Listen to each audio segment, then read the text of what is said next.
How to read anyone in seconds. You are being shown who people really are every single day. The problem is that you are not paying attention. People reveal themselves through patterns, through their eyes, their words, their silence, their reactions, their boundaries, their inconsistencies.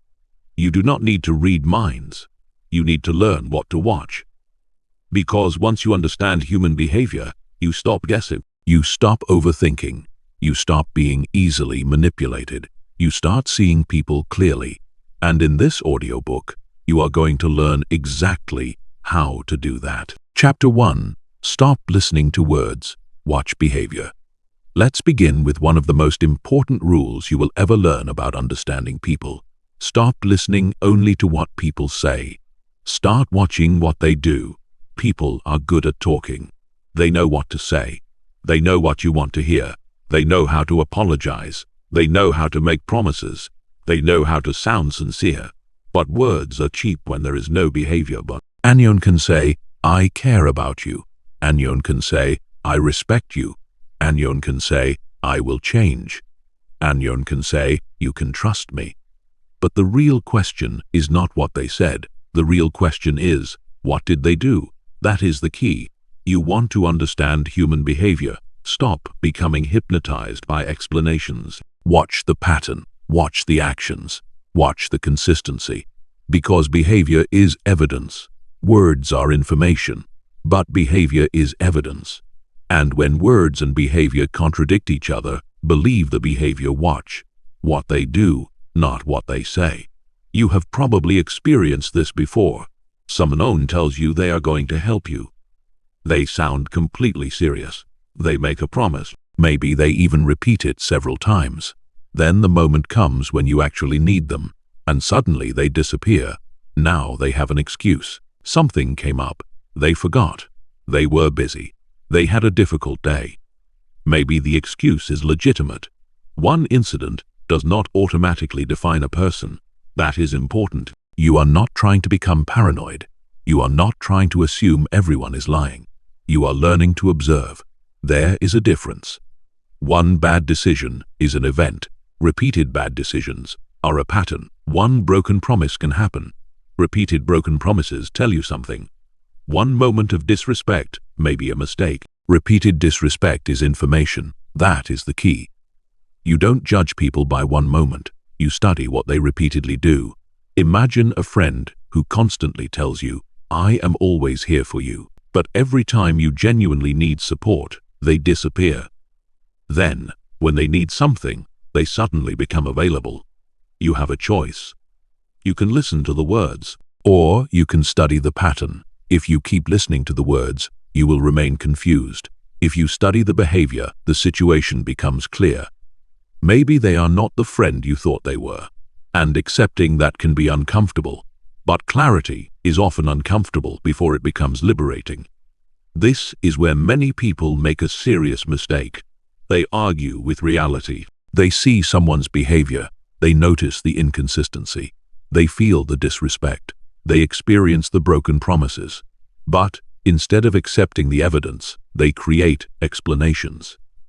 Maybe they're stressed. Maybe they're going through something. Maybe they didn't mean it. Maybe next time will be different. But how many times are you going to ignore the pattern? That is the question. It is not about being cruel. It is about being honest. Patterns don't lie. Now think about the workplace.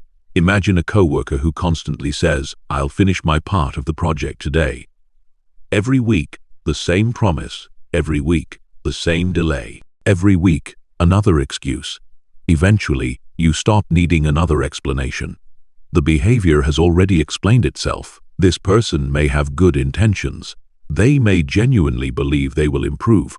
But intentions do not complete projects. Behavior does.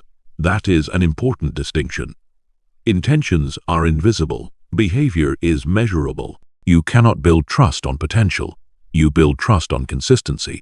You cannot build a relationship on promises alone. You build it on repeated actions. You cannot build confidence in someone because they sound convincing. You build confidence because they repeatedly do what they say they will do. That is why you need to become an observer, not a suspicious observer, a calm observer. When someone speaks, listen, but don't immediately surrender your judgment. Watch what happens next. Does the action match the statement? Does the behavior match the promise? Does the pattern match the image they are presenting? That is where you begin to understand people. And here is another important rule. Watch people when there is nothing to gain. Anyone can be kind when they want something. Anyone can be respectful when they need your approval. Anyone can be generous when they want to impress you. But what happens when they don't need anything from you? What happens when they are speaking to someone with less power? What happens when nobody important is watching? Pay attention to how someone treats a waiter. Pay attention to how they speak to an employee. Pay attention to how they treat someone who cannot benefit them. Pay attention to how they talk about people who are not in the room. Because eventually, you may become the person who is not in the room. And the way they talk about others may become the way they talk about you. Again, watch what they do, not what they say. You have a choice. You can be impressed by charm, or you can look for consistency. You can believe promises, or you can look for evidence. You can become emotionally attached to someone's potential, or you can accept their actual behavior. That is the key. And this principle applies to yourself too. Do not make the mistake of thinking this chapter is only about reading other people. You must learn to read yourself. You might tell yourself, I am going to exercise tomorrow. Then tomorrow arrives. You don't.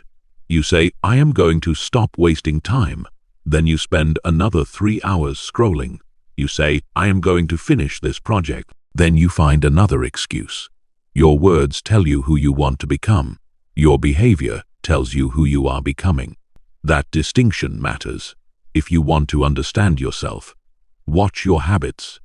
If you want to understand another person, watch their patterns. Behavior reveals direction, and direction matters more than intention. So here is your assignment. For the next 7 days, stop trying to figure people out through their explanations. Observe. When someone makes a promise, watch what happens afterward.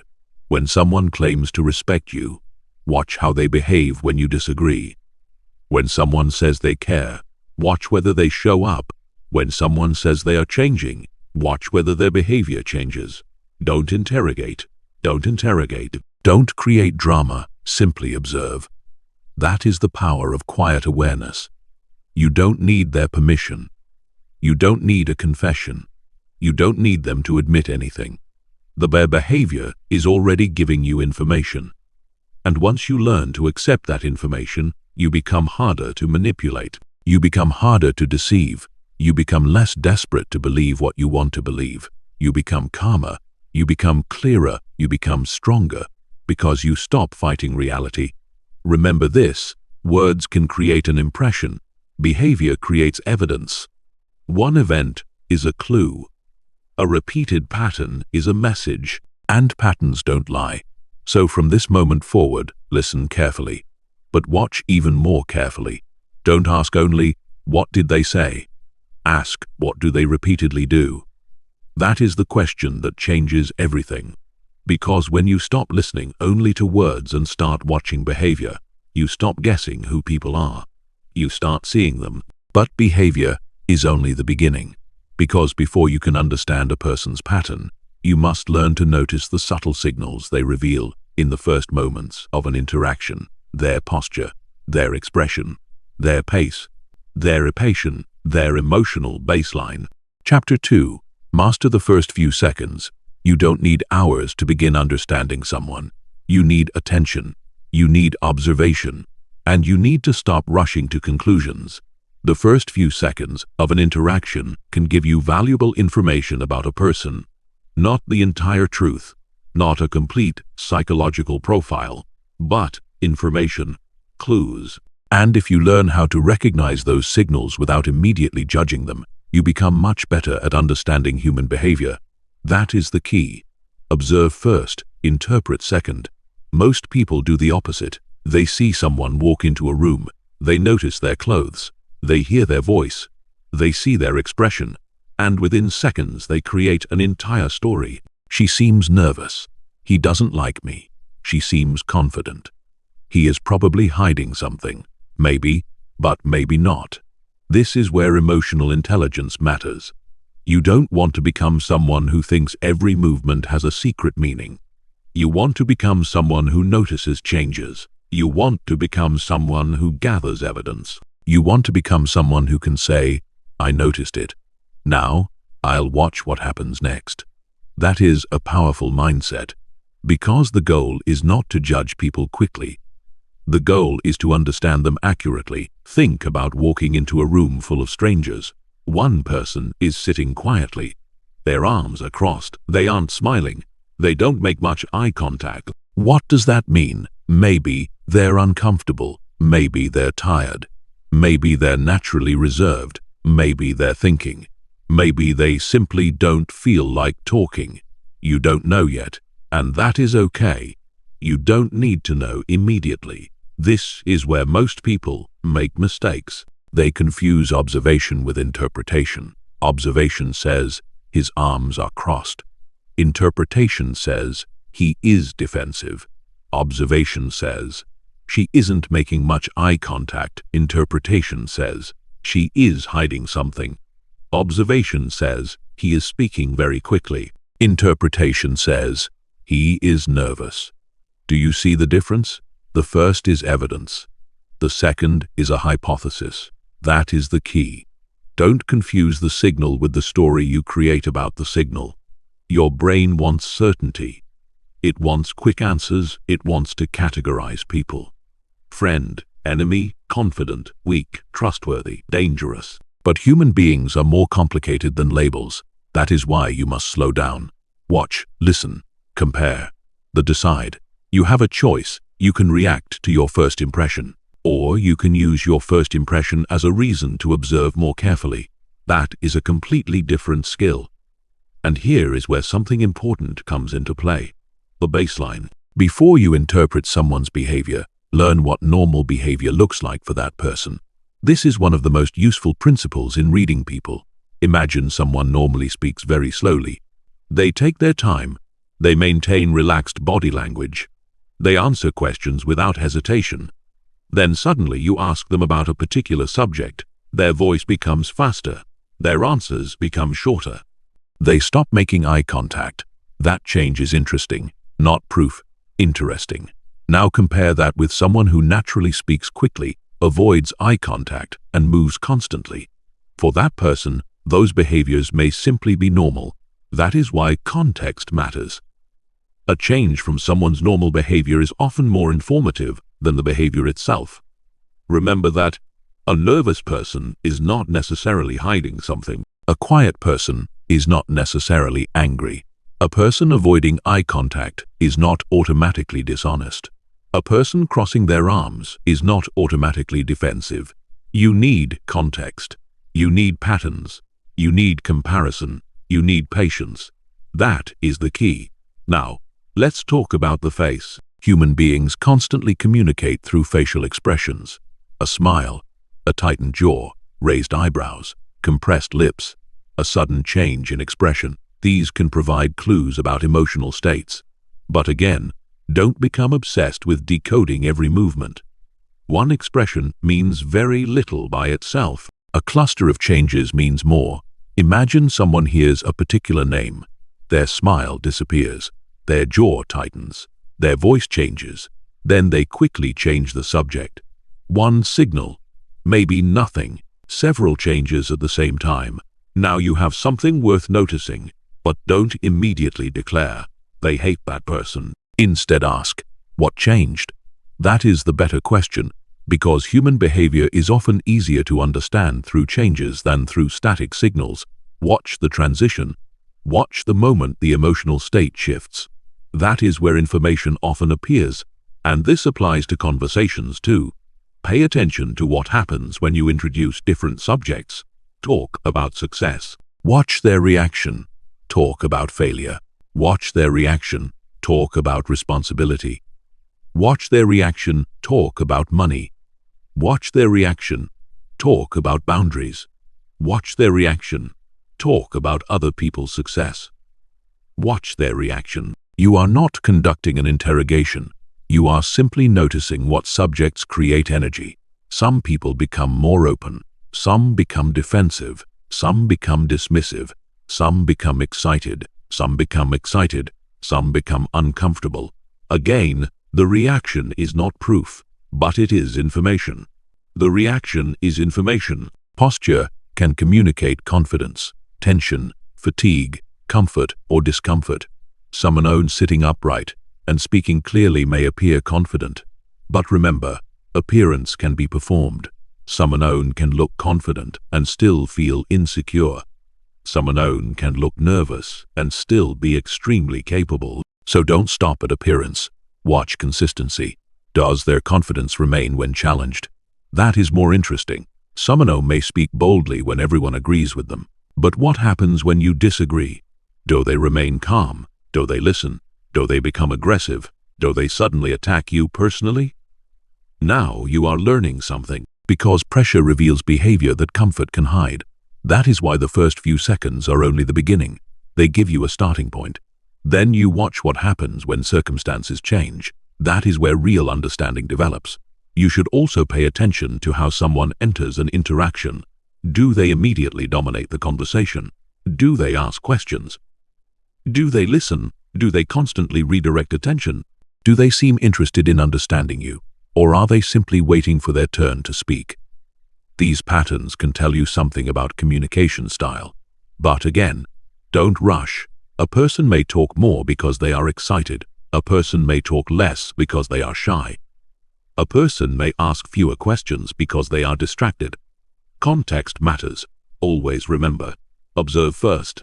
And there is another powerful rule. Don't let your emotions interfere with your observation. If you desperately want someone to like you, you will interpret their behavior differently. If you dislike someone, you may interpret everything they do negatively. If you are attracted to someone, you may ignore obvious inconsistencies. If you fear losing someone, you may explain away behavior that should concern you. Emotion changes perception. That is why emotional control is essential to reading people. You cannot clearly observe someone while desperately needing a particular answer. You have a choice. You can see what you hope is true. Or you can see what is actually happening. Choose reality. That is the key. The stronger your emotional control becomes, the better you become at reading behavior. You don't need their permission. You don't need to force an answer. You don't need to know everything immediately. Let information accumulate. Watch, listen, compare. Wait, then decide. This is not weakness. This is discipline. And that discipline protects you. It protects you from making instant judgments. It protects you from trusting too quickly. It protects you from rejecting people unfairly. It protects you from being manipulated by appearances. Because appearances can deceive. Words can deceive. Even first impressions can deceive. But consistent patterns become much harder to hide. So remember the rule from this chapter. The first few seconds are not your conclusion. They are your starting point. Notice the posture. Notice the voice. Notice the expression. Notice the energy. Notice the baseline. Notice what changes. Don't label too quickly. Don't judge too quickly. Don't trust too quickly. Don't distrust too quickly. Observe. That is the key. Because the person you think you understand, after 5 seconds, may be completely different after 5 weeks. Your job is not to make a fast judgment. Your job is to develop accurate judgment. And accurate judgment requires patience. So from today forward, when you meet someone new, don't immediately ask, "Do I like this person?" Ask, "What am I observing?" Don't ask, "Can I trust them?" Ask, "What have they consistently shown me?" Don't ask, "What does this one behavior mean?" Ask, "What changed and what happens next?" That is how you stop guessing. That is how you become more socially intelligent. That is how you become harder to manipulate. And that is how you begin seeing people with clarity instead of assumption. You have learned to watch behavior.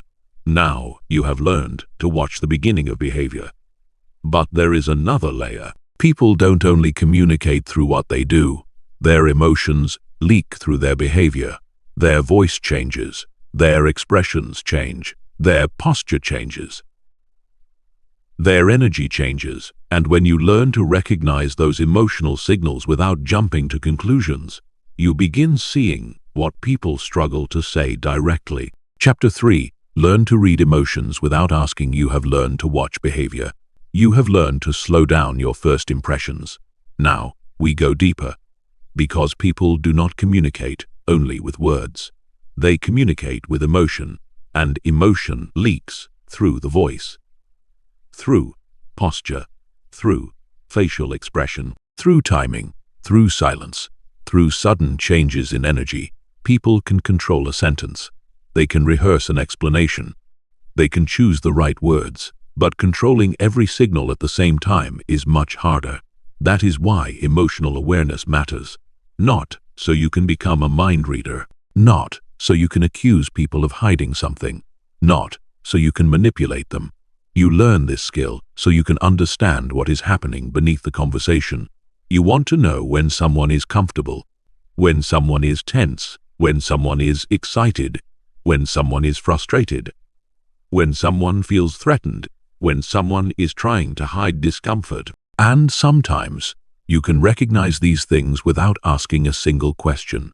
That is the key. You don't need to force people to reveal everything. Learn to observe what they naturally reveal. Think about a simple conversation. You ask someone, "How was your day?" They say, "Fine." One word, fine. But what happens next? Maybe they avoid the subject. Maybe their shoulders drop. Maybe they become unusually quiet. Maybe they immediately change the topic. The word says, "Fine." The rest of the person may be saying something completely different. Now remember the rule from Chapter 2. Don't jump to conclusions. Don't say, "You are obviously upset." Don't say. Instead, observe. Maybe they had a difficult day. Maybe they are tired. Maybe they don't want to talk. Maybe they are dealing with something private. You don't know yet, and that is okay. A signal is not a verdict. A signal is an invitation to pay attention. That is the difference between emotional intelligence and paranoia. Paranoia assumes. Emotional intelligence observes. Paranoia says, "They looked away, so they're lying." Emotional intelligence says, "They looked away. Something changed. I'll keep observing." That is a much stronger position. You have a choice. You can react to your assumptions, or you can collect evidence. Choose evidence. Now, let's talk about the voice. The voice can reveal emotional changes that words don't. Pay attention to pace. Someone may normally speak slowly. Then suddenly they start speaking much faster. Maybe they're excited. Maybe they're nervous. Maybe they're angry. Maybe they simply have somewhere to go. Again, you don't know yet, but the change matters. Pay attention to volume. Someone who may normally speak calmly, then their volume rises when a particular subject appears. That is worth noticing. Pay attention to pauses. Someone who may answer immediately when discussing most subjects.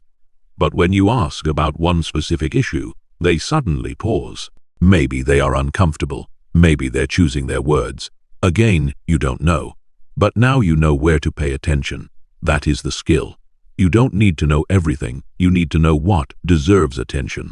Now look at facial expressions. The face is constantly changing. A smile can appear, disappear, return. A jaw can tighten. Eyebrows can rise. Lips can compress. Eyes can widen. The forehead can tense. But don't turn yourself into a person who studies every tiny movement like a detective. That is not the goal. The goal is to notice meaningful changes in emotional expression. Imagine someone is discussing a new job. They smile. They appear excited. Then you mention the manager. The smile disappears. Their expression becomes tense. They quickly move to another subject. Does that prove they hate the manager? Number, but it tells you something about the subject. Maybe there is a history there.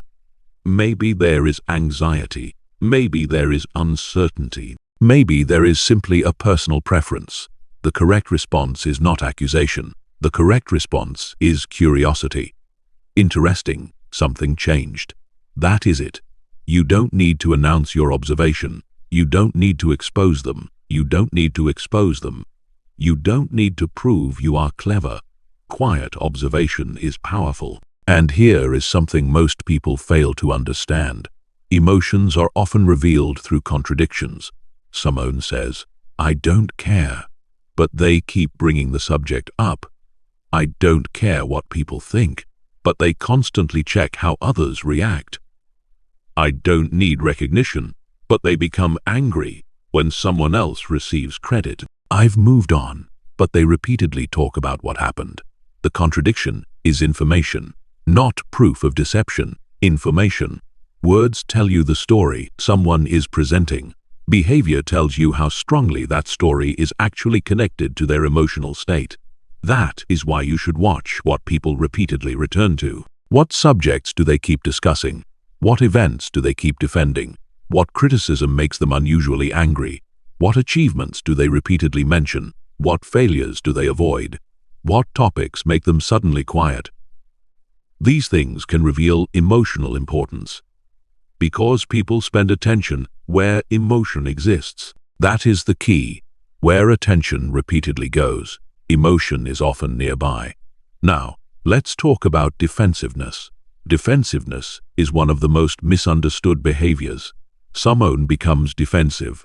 People immediately think they must be guilty. Not necessarily. A person can become defensive because they feel misunderstood. They can become defensive because they are insecure. They can become defensive because they have been criticized too often. They can become defensive because they are tired.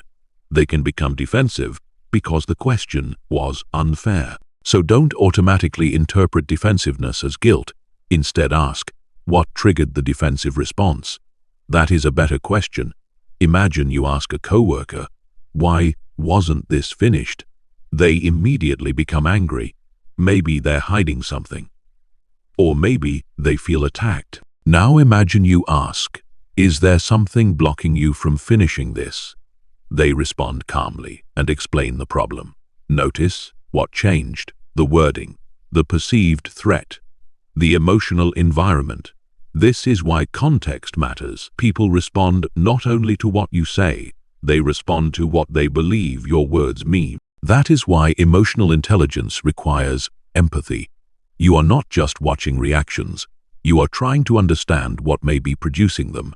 And that brings us to another important principle. People protect what they value. If someone becomes extremely defensive about their reputation, reputation may matter deeply to them. If someone becomes extremely upset when ignored, attention may be important to them. If someone becomes intensely angry when challenged, control may be important to them. If someone becomes unusually anxious about failure, competence, or status may be central to their identity. Again, these are clues, not diagnoses. You are not a psychologist diagnosing strangers. You are an observer learning patterns. That is the key. And you should apply this to yourself, because emotional awareness begins internally. What makes you react? What criticism bothers you the most?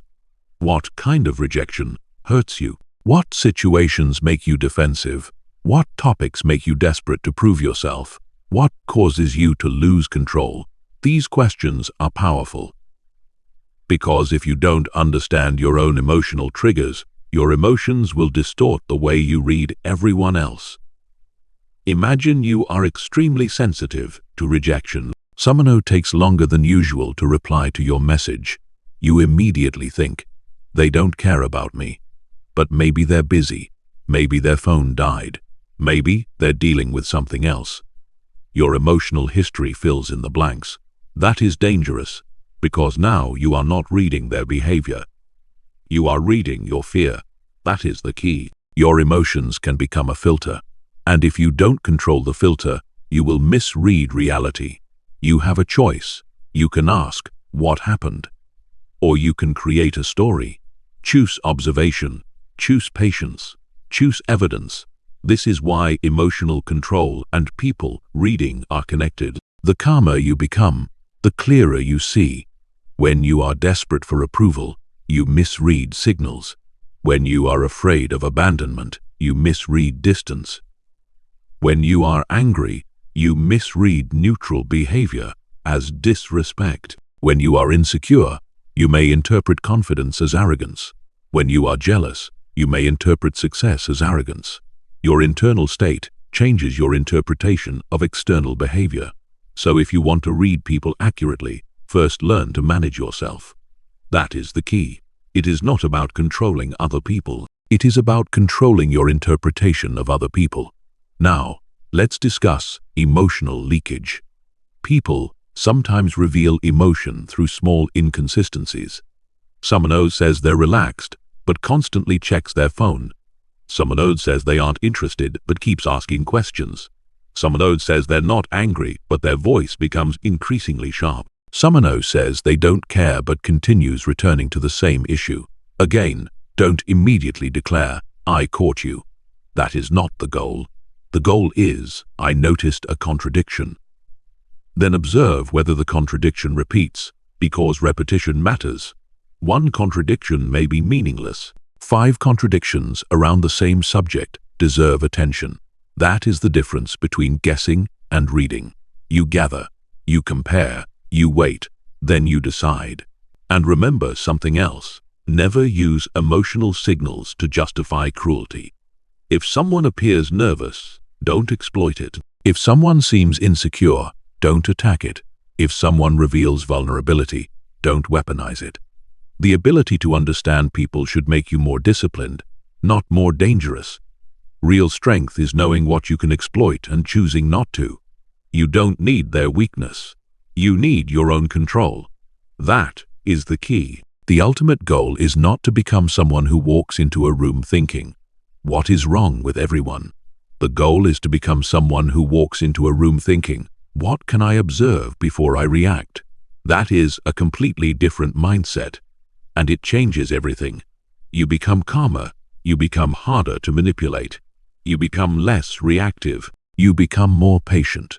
You stop taking every facial expression personally. You stop treating every silence as rejection. You stop interpreting every disagreement as disrespect. You stop turning every emotional signal into a conclusion. Instead, you observe. You have a choice.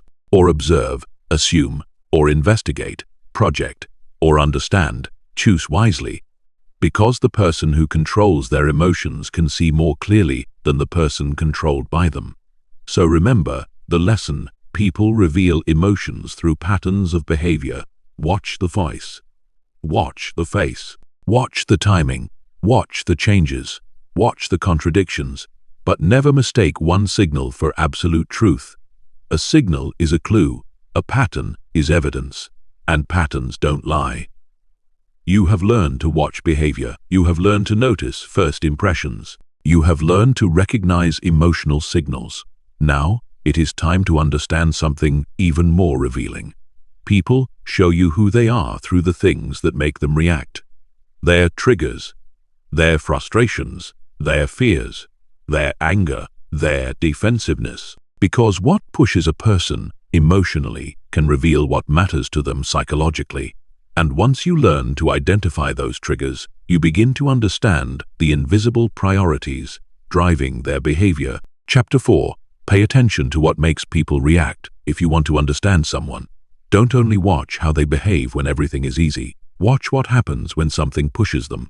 Watch what happens when they are challenged. Watch what happens when they are criticized. Watch what happens when they don't get what they want. Watch what happens when someone says no. Because comfort can hide character. Pressure reveals patterns. That is the key. The reaction is information.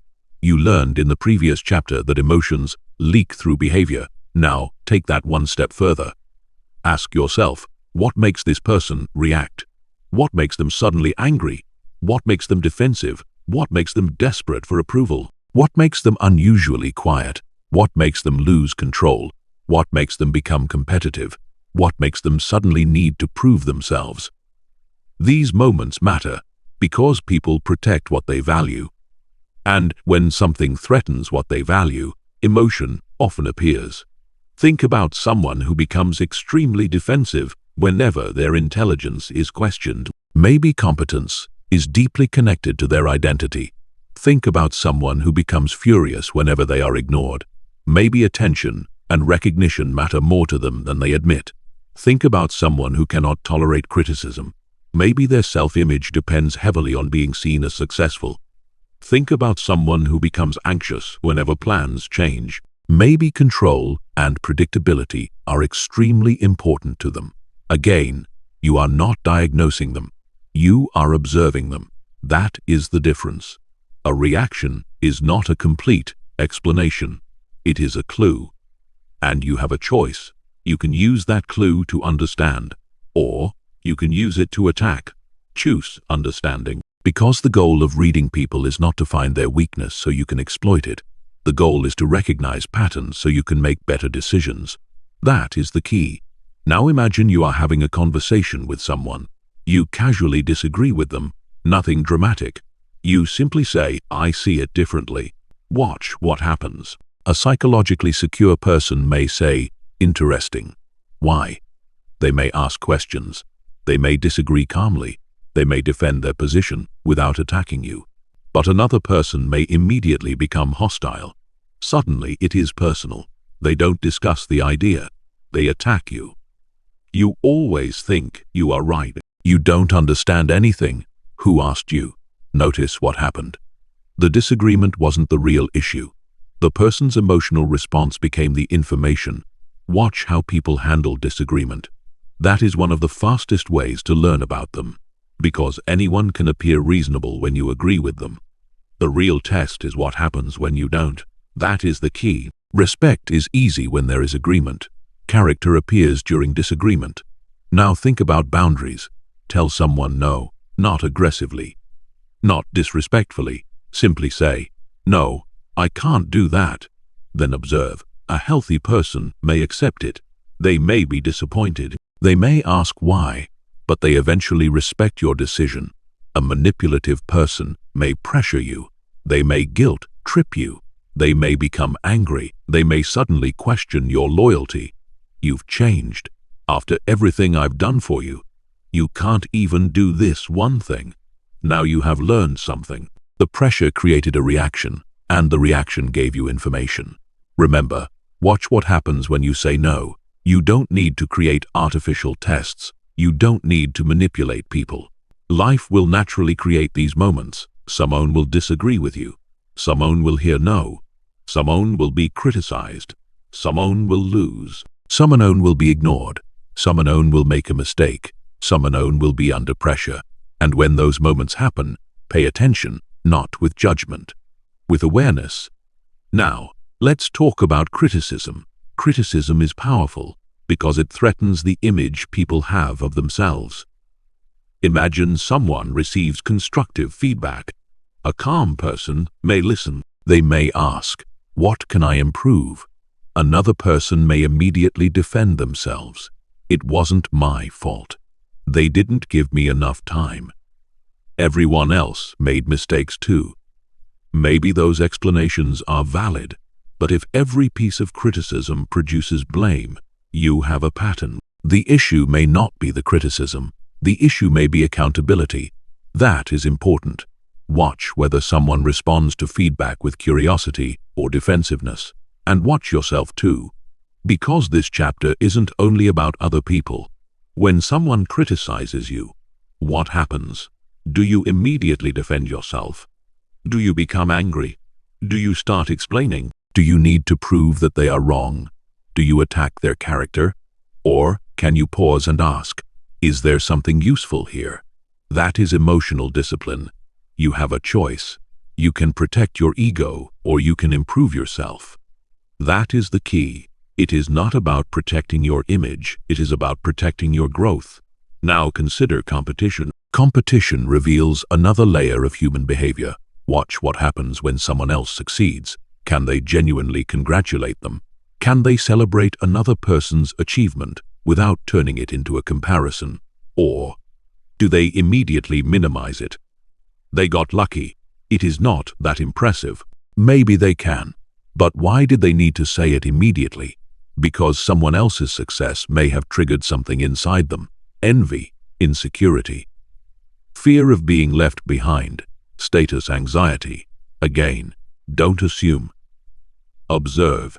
If someone consistently becomes negative whenever another person succeeds, that repeated pattern tells you something. And here is a powerful rule. Pay attention to how people respond to someone else's success. Because success doesn't only reveal the successful person, it reveals the people watching them. A secure person can admire someone else's success without feeling smaller. An insecure person may experience another person's success as a threat. That is the key. Now, let's talk about rejection. Rejection is one of the strongest emotional triggers for many people. Watch what happens when someone doesn't receive the answer they wanted. Do they accept it? Do they respect the other person's decision? Or do they become bitter? Do they insult the person? Do they suddenly claim they never wanted it anyway? Do they attempt to punish the other person emotionally? This can reveal emotional maturity, because mature people can experience disappointment without turning disappointment into destruction. They can hear no without becoming cruel. They can lose without becoming dangerous. They can be rejected without losing their identity. That is strength. You don't measure emotional strength by how someone behaves when they get what they want. You measure it by how they behave when they don't. Remember that. Now consider embarrassment. Some people can laugh at themselves, others cannot. Make a harmless mistake around them. Watch how they respond when they feel embarrassed. Do they recover? Do they make a joke? Do they become defensive? Do they blame someone else? Do they attack whoever made them feel exposed? Again, the reaction is information, not proof. Information. You are learning the emotional map. And everyone has an emotional map. Certain subjects are neutral. Certain subjects carry weight. Certain situations create confidence. Others create fear. Certain forms of criticism are easy to accept. Others feel threatening. Your job is not to invade that map. Your job is to understand it. That is the key. And here is where this becomes incredibly useful in relationships. Imagine you are dating someone. You disagree about something small. They become extremely angry. You apologize. They calm down. A few weeks later, another disagreement happens. Same reaction. Again, same reaction. Now you have repetition. You are no longer dealing with one emotional moment. You are looking at a behavioral pattern. On-and reaction is an event. Repeated reactions are a pattern. Patterns matter. If someone repeatedly becomes cruel when challenged, pay attention. If someone repeatedly uses silence to punish you, pay attention. If someone repeatedly threatens to leave whenever you disagree, pay attention. If someone repeatedly makes you feel guilty for having boundaries, pay attention. You don't need to explain the pattern away. You don't need to rescue it. You don't need to rescue it. You don't need to become their therapist. Observe, decide. That is the key. And remember something important. Don't confuse emotional intensity with truth. Someone can be extremely angry and still be wrong. Someone can cry and still be manipulating. Someone can speak confidently and still be insecure. Someone can become defensive and still be innocent. Emotion does not automatically equal truth. This is why you must separate. What happened? How did they react? And then ask, does this reaction repeat? That is how you develop judgment, not by becoming cynical, by becoming precise. You don't need to assume the worst. You don't need to distrust everyone. You simply stop ignoring patterns. That is the transformation. Before, someone became angry and you immediately reacted. Now you pause, you observe. You ask, what triggered this? Before, someone rejected you and you took it personally. Now you ask, what does this situation actually tell me? Before, someone criticized you and you defended your ego. Now you ask, is there something I can learn? Before, someone pressured you after you said no. Now you recognize, my boundary created information that is powerful. Your boundaries reveal people. Disagreement reveals people. Failure reveals people. Success reveals people. Rejection reveals people. Pressure reveals people. That is why you should stop being impressed by how people behave when everything is going their way. Watch them when life doesn't cooperate. Watch them when they lose. Watch them when they're challenged. Watch them when they're told no. Watch them when someone else wins. Watch them when they are wrong. That is where the deeper patterns appear. And remember, the reaction is information. You have a choice. React emotionally, or observe intelligently, take everything personally, or study the pattern, attack the person, or understand the behavior. Choose discipline, because the purpose of reading human behavior is not to become suspicious.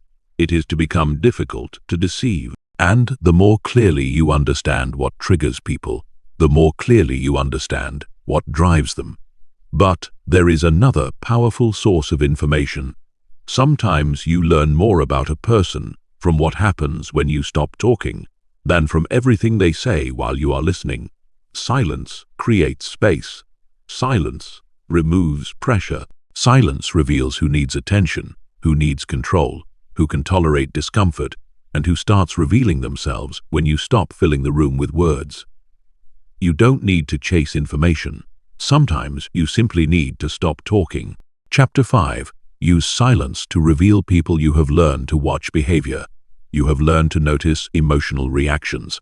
You have learned to pay attention to what triggers people. Now we go deeper, because sometimes the most powerful thing you can do in a conversation is nothing. Say nothing. Defend nothing. Just become quiet. And that is exactly why it is so revealing. Most people cannot tolerate silence for very long. The moment a conversation becomes uncomfortable, they start talking. They explain. They justify. They apologize. They fill the empty space. They ask another question. They send another message. They try to repair the feeling. They try to repair the feeling. They try to control the situation. But when you learn to become comfortable, you stop forcing people to reveal themselves. You give them room to reveal themselves naturally. That is the key. You don't always need to ask more questions. Sometimes you need to stop talking. Think about a simple conversation. You ask someone a direct question. What happened? They give you a vague answer. Instead of immediately asking another question, you pause. You stay quiet. You look at them calmly. You don't rescue them from the silence. You don't say, "It is okay." You don't say, "Never mind." You don't say, "Never mind." You don't start explaining why you asked. You simply wait. What happens next? Sometimes they clarify. Sometimes they give you more information. Sometimes they change the subject. Sometimes they become defensive. Sometimes they reveal something they were not planning to say. Why? Because silence creates space. And people often fill space with information. That is why silence can be powerful. But understand this clearly. Silence is not a manipulation trick. You are not using silence to intimidate people. You are not giving someone the silent treatment to punish them. You are not trying to make people anxious. There is a huge difference between intentional silence and emotional punishment. Intentional silence creates room. Punishing silence creates fear. One is discipline. The other is manipulation. That is the key. Use silence to observe, not to control. Now think about how often you talk because you are nervous. Someone misunderstands you. You immediately explain yourself. Then you explain the explanation. Then you give another example. Then you tell them what you really meant. Then you start defending your intentions. At some point, you are no longer communicating. You are seeking approval. You are trying to control their perception of you. Stop. You have a choice. You can explain yourself endlessly, or you can say what needs to be said and allow the other person to process it. You don't need their permission. You don't need everyone to understand you. You don't need everyone to agree with you. That is the key. Say what is necessary, then let silence do its work.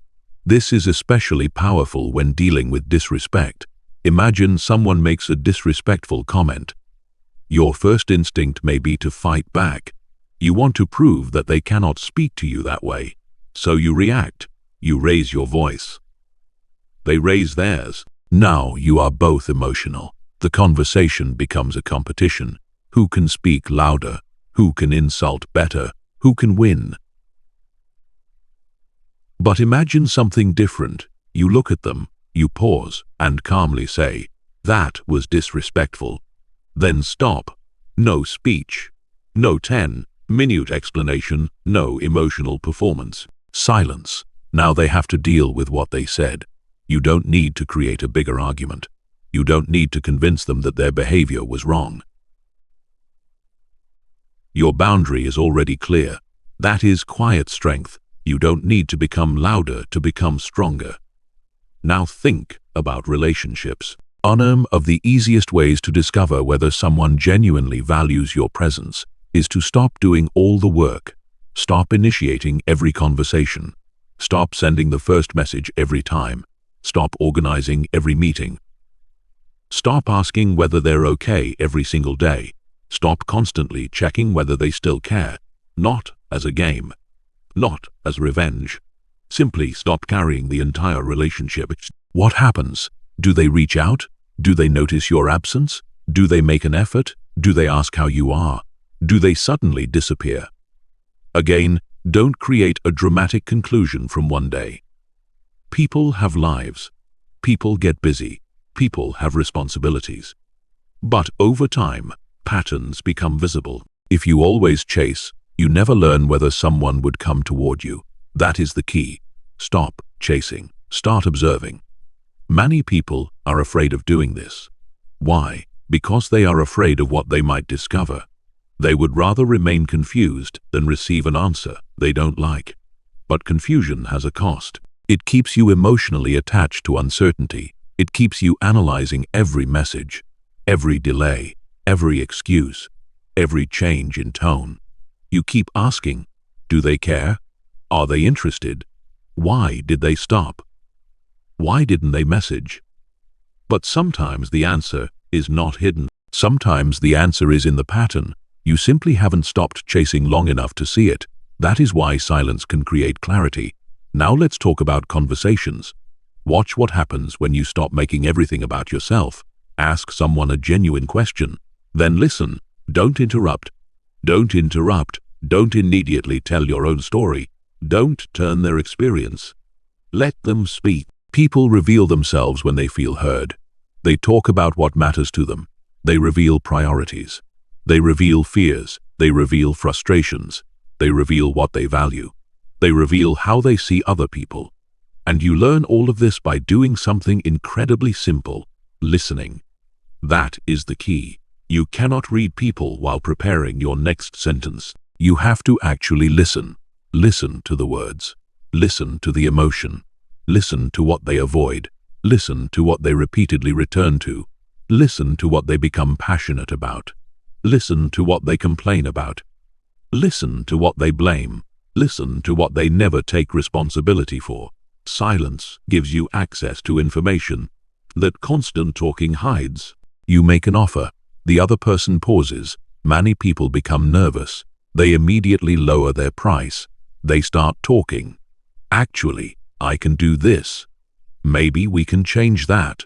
I could give you a discount. Why? Because they cannot tolerate silence. But silence is not automatically rejection. Sometimes people are thinking. Sometimes people are calculating. Sometimes people are waiting to see whether you will negotiate against yourself. That is why you must become comfortable with pauses. Make your position clear. Then stop. Let the other person respond. Do not negotiate against yourself.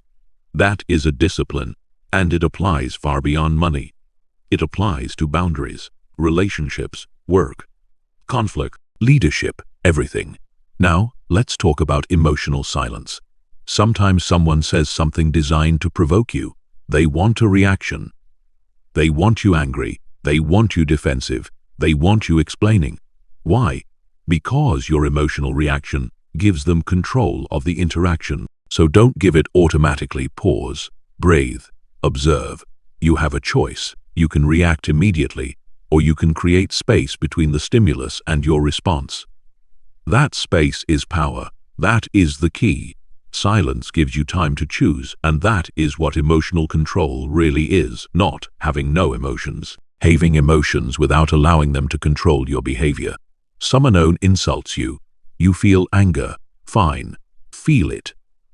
But don't surrender your decision-making to it. Pause. Someone criticizes you. You feel defensive. Fine. Notice it. Then ask, is there something useful here? Someone ignores you. You feel rejected. Fine. Feel it. But don't immediately send 5 messages. Pause. Observe. Let reality reveal itself. That is discipline. It is not about having no emotions. It is about not becoming their servant. Now, there is another important lesson. Silence can reveal who needs control. Some people become uncomfortable when they aren't controlling the conversation. They interrupt. They redirect. They demand answers. They become frustrated when you don't immediately respond. They want to know what you are thinking. They want to know why you are quiet. They want to fill every gap. Watch that. Again. Don't judge from one moment, but if someone consistently becomes agitated whenever they cannot control the interaction, that pattern matters. Healthy people can tolerate pauses. Healthy people can tolerate disagreement. Healthy people can tolerate another person's need for space. That is important. Now use silence with yourself. This may be the most important part. Spend time without constant stimulation. No phone, no notifications, no endless scrolling, no background noise. Just you and your thoughts. At first, it may feel uncomfortable. Good. Stay there. Because if you cannot tolerate silence with yourself, you will constantly seek noise from other people. You will seek messages, likes, attention, validation. You will constantly need something to distract you from your own mind. But discipline grows in silence. Clarity grows in silence. Self-awareness grows in silence. That is the key. When you become comfortable with silence, you become less desperate for attention. And when you become less desperate for attention, you become harder to manipulate. You stop chasing. You stop over-explaining. You stop reacting. You stop begging people to understand you. You stop forcing relationships. You stop filling every uncomfortable moment. You become calm. And calm people observe more. Remember the lesson. Silence is not weakness. Silence is space. Space to observe. Space to choose. Space for other people to reveal themselves. So the next time you feel the urge to immediately respond, pause. Ask yourself, do I actually need to speak? If yes, speak clearly. If no, stay quiet. The next time someone gives you a vague answer, don't immediately rescue them from the discomfort. Pause. Observe. The next time you feel tempted to chase someone, stop. Give them space. Observe the pattern. The next time someone provokes you, don't give them automatic access to your emotions. Pause. Choose. And the next time you feel uncomfortable with your own silence, stay there. Learn to sit with yourself, because silence reveals people, and silence reveals you. You have a choice. Fill every silence. Or learn from it, chase, or observe, react, or choose, explain, or stand firmly in what you already said. That is the key. You don't need their permission. You don't need to convince everyone. You don't need to chase everyone. You don't need to fill every silence. Sometimes the strongest response is no response. Sometimes the clearest answer is what someone does after you stop doing everything for them. And sometimes the most revealing thing a person can do is what they do when you stop talking. But silence is only one layer, because even when people are talking, they constantly reveal themselves through the words they choose, the phrases they repeat, the people they blame, the stories they tell, the excuses they make, the way they describe themselves. And if you learn to listen beneath the surface, their language can reveal the beliefs that control their behavior. Chapter 6. Find the pattern behind their words. You have learned to watch behavior. You have learned to notice emotional reactions. You have learned the power of silence. Now it is time to listen differently. Not just to what people say, but to the patterns inside what they say. Because language is more than communication. Language reveals. Language reveals priorities. Language reveals assumptions. Language reveals how people explain their lives. And when the same ideas appear again and again, You are no longer listening to random words. You are hearing a pattern. That is the key. Listen to what people repeatedly say, not just what they say once. Anion can have a bad. Anion can make one complaint. Anion can tell one exaggerated story. But when the same language appears over and over, pay attention. A person who constantly says, "Nobody can be trusted," is telling you something about how they see relationships. A person who repeatedly says, "Everyone is against me," is telling you something about how they interpret conflict. A person who constantly says, "I deserve better," but never takes responsibility for their own decisions is showing you a different pattern. You don't have to argue with them. You don't have to correct them. You simply listen, because words create a map, and if you learn to read the map, you can better understand the person. That is the key. Now imagine meeting someone who has had 10 different jobs. Every job ended badly. Every manager was incompetent. Every coworker was jealous. Every company was unfair. Every time, they were the victim. Maybe that is true. It is possible. But after the 5th story, the pattern deserves attention. Ask yourself, what is the common factor in all of these situations? This is one of the most powerful questions you can ask when reading human behavior, because people often describe the world through their own patterns. If someone repeatedly experiences conflict everywhere they go, you have to consider the possibility that their own behavior contributes to that conflict. Not necessarily, but possibly, and that is enough to investigate. That is the difference between judgment and observation. Judgment says, "They are the problem." Observation says, "Something repeats." What is causing the repetition? You have a choice. You can accept every story, literally, or you can look for the pattern underneath the story. Choose the pattern. Now listen to how people talk about responsibility. This is extremely revealing. When something goes wrong, do they say, "I made a mistake"? Or do they say, "They made me do it. I had no choice. It was because of them"? Anion would have done the same thing.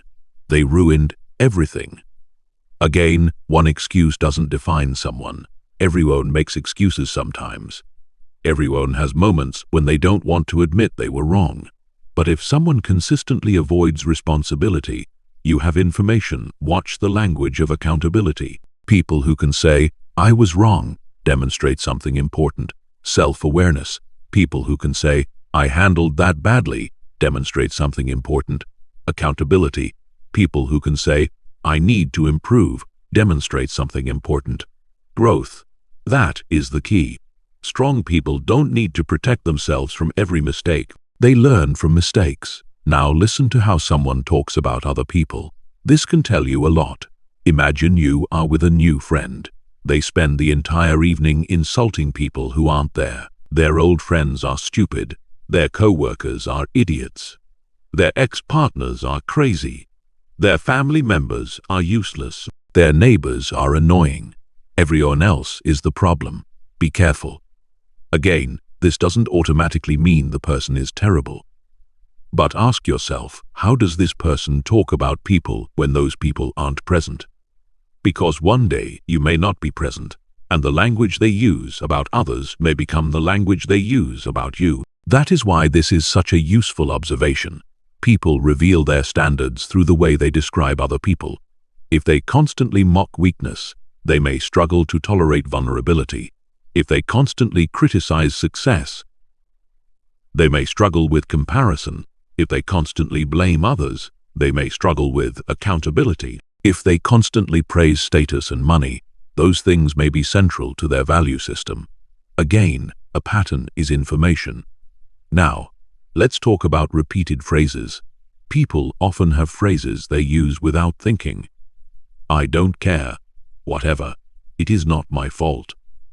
People are just jealous. I always get unlucky. That is just how I am. Everybody does it. You know me. I can't help it." Pay attention, especially to "that is just how I am." That sentence can become a prison because it turns a behavior into an identity. Someone says, "I am just bad with money. I am just lazy. I am just impatient. I am just blunt. But here is the truth. A pattern is not always an identity. A behavior can change. You have a choice. You can use your personality as an excuse, or you can use self-awareness as a starting point. That is the key. And when someone repeatedly tells you who they are, listen. If someone says, "I am terrible at communicating," don't immediately dismiss it. Watch their communication. If someone says, "I don't handle criticism well," watch what happens when you give feedback. If someone says, "I disappear when I am overwhelmed," words can sometimes serve as warnings. People occasionally tell you exactly what you need to know. You just have to listen. Now, let's talk about victim language. This is one of the most important patterns to recognize. Some people tell stories in which they are always powerless. They never made the wrong choice. They were always forced. They were always betrayed. They were always misunderstood. They were always targeted. They were always unlucky. Life keeps happening to them. Again, difficult circumstances are real. People experience genuine injustice. People experience betrayal. People experience loss. So don't dismiss someone's pain. But there is a difference between experiencing hardship and building an identity around helplessness. A healthy person can say, "This happened to me," and then ask, "What can I do now?" A chronically helpless person may say, "This happened to me," and stop there. That is the difference. Pain explains behavior. It does not automatically excuse behavior. Remember that. Now think about how people talk about their future. Someone who constantly says, "I am going to start. I am going to change. I am going to build something. I am going to get serious." But months pass, nothing changes. Again, listen to the words. Then watch the behavior. This connects directly to champion. If the words and behavior consistently disagree, believe the behavior. That is the key. Now let's talk about exaggeration. Some people tell stories where they are always the hero. They saved everyone. They knew everything. They were always right. Everyone else was jealous. Maybe some of these stories are true. But if every story positions them as the smartest person in the room, pay attention, because people often construct narratives that protect their identity. Someone may need to see themselves as the victim. Someone else may need to see themselves as the hero. Another person may need to see themselves as the smartest. Another may need to see themselves as the toughest. These identities influence behavior. And language exposes identity. That is why you should listen for repeated self-descriptions. Ask, who does this person believe they are? Then ask, does their behavior support that identity? That is powerful. Someone says they are disciplined. Do they keep commitments? Someone says they are loyal. Do they show up when things become difficult? Someone says they respect boundaries. Do they respect yours? Someone says they are honest. Can they admit uncomfortable truths? That is the test. Identity is claimed through words but demonstrated through behavior. Now apply this to yourself. Listen to your own language. What do you repeatedly say? I don't have time. I can't. I am unlucky. People don't respect me. I always fail. I'll start tomorrow. Be careful. Your language can become instructions to your mind. If you repeatedly tell yourself that you cannot do something, you start behaving like someone who cannot. If you repeatedly tell yourself that you are powerless, you stop looking for options. If you repeatedly tell yourself that everyone is against you, you start interpreting neutral behavior as hostility. That is the key. The stories you repeat become the lens through which you see reality. So don't only read other people, read yourself. Watch your language. What do you complain about? What do you defend? What do you repeat? What do you avoid? What do you blame? What do you constantly justify? Your words are evidence of your internal patterns, not perfect evidence, but useful evidence. Now let's return to relationships. Imagine someone repeatedly says, I hate drama, but every week they have a new conflict. I hate toxic people, but they constantly create arguments. I don't care about attention, but they need constant validation. I don't like controlling people, but they constantly monitor everyone around them. Again, don't judge from the phrase. Compare the phrase with the behavior. That is the skill. Listen to the claim. Then watch the pattern. That is how you avoid being manipulated by self-presentation, because people can describe themselves however they want, but behavior eventually tests the description. Now remember something important. Don't become cynical. The purpose of this skill is not to find contradictions in everyone. The purpose is clarity. If someone's words and behavior align, that is good. If someone consistently takes responsibility, that is good. If someone talks respectfully about others, that is good. If someone admits mistakes, that is good. If someone keeps promises, that is good. You are not searching for reasons to reject people. You are searching for evidence about who they are. That is the key. You are not looking for perfection. You are looking for consistency. People will make mistakes. People will have bad days. People will say things they regret. People will sometimes behave badly. The question is, what happens afterward? Do they take responsibility? Do they correct themselves? Do they repeat the behavior? Do they blame everyone else? Do they learn? That is where character becomes visible. So from today forward, listen differently. When someone speaks, don't just hear the sentence. Hear the pattern. Listen for repeated complaints. Listen for repeated excuses. Listen for repeated blame. Listen for repeated values. Listen for repeated values. Listen for repeated self-descriptions. Listen for repeated stories. Then compare those words with behavior, because words can create a story. Patterns reveal the story underneath. You have a choice. Believe every explanation, or observe the pattern. Take every statement literally, or compare it with reality. Judge immediately, or investigate patiently. Choose patience, choose evidence, choose clarity. And remember, watch what they do, not what they say. Listen to what they repeatedly say. Compare words with behavior. Patterns don't lie. You don't need their permission. You don't need them to admit it. You don't need them to admit it. You don't need to expose them. You simply need to pay attention. Because when you understand the language people use, you begin to understand the beliefs that drive them. But there is an even stronger test. Don't just listen to what someone says about other people. Watch how they actually treat people when there is nothing to gain. Watch how they treat people beneath them. Watch how they treat people who cannot help them. Watch how they behave when status disappears. Because charm can be performed, politeness can be performed, respect can be claimed. But character becomes visible when there is no reward for pretending. Chapter 7. Watch how they treat people they don't need. If you really want to understand someone's character, stop watching how they treat people they want to impress. Watch how they treat people they don't need. That is where the mask becomes harder to maintain. Anyon can be polite to a boss. Anyon can smile at someone powerful. Anyon can become charming when they want something. Anyon can show respect when there is a reward attached to it. But what happens when there is nothing to gain? What happens when the person standing in front of them has no status, no money, no influence, no opportunity, no ability to help them? That is when you start seeing character. That is the key. Watch how they treat people who cannot do anything for them. Think about a restaurant. You are sitting with someone you are getting to know. They are charming, funny, confident. They treat you well. Everything seems perfect. Then the waiter makes a small mistake. Suddenly their entire personality changes. Their voice becomes aggressive. Their face changes. They become insulting.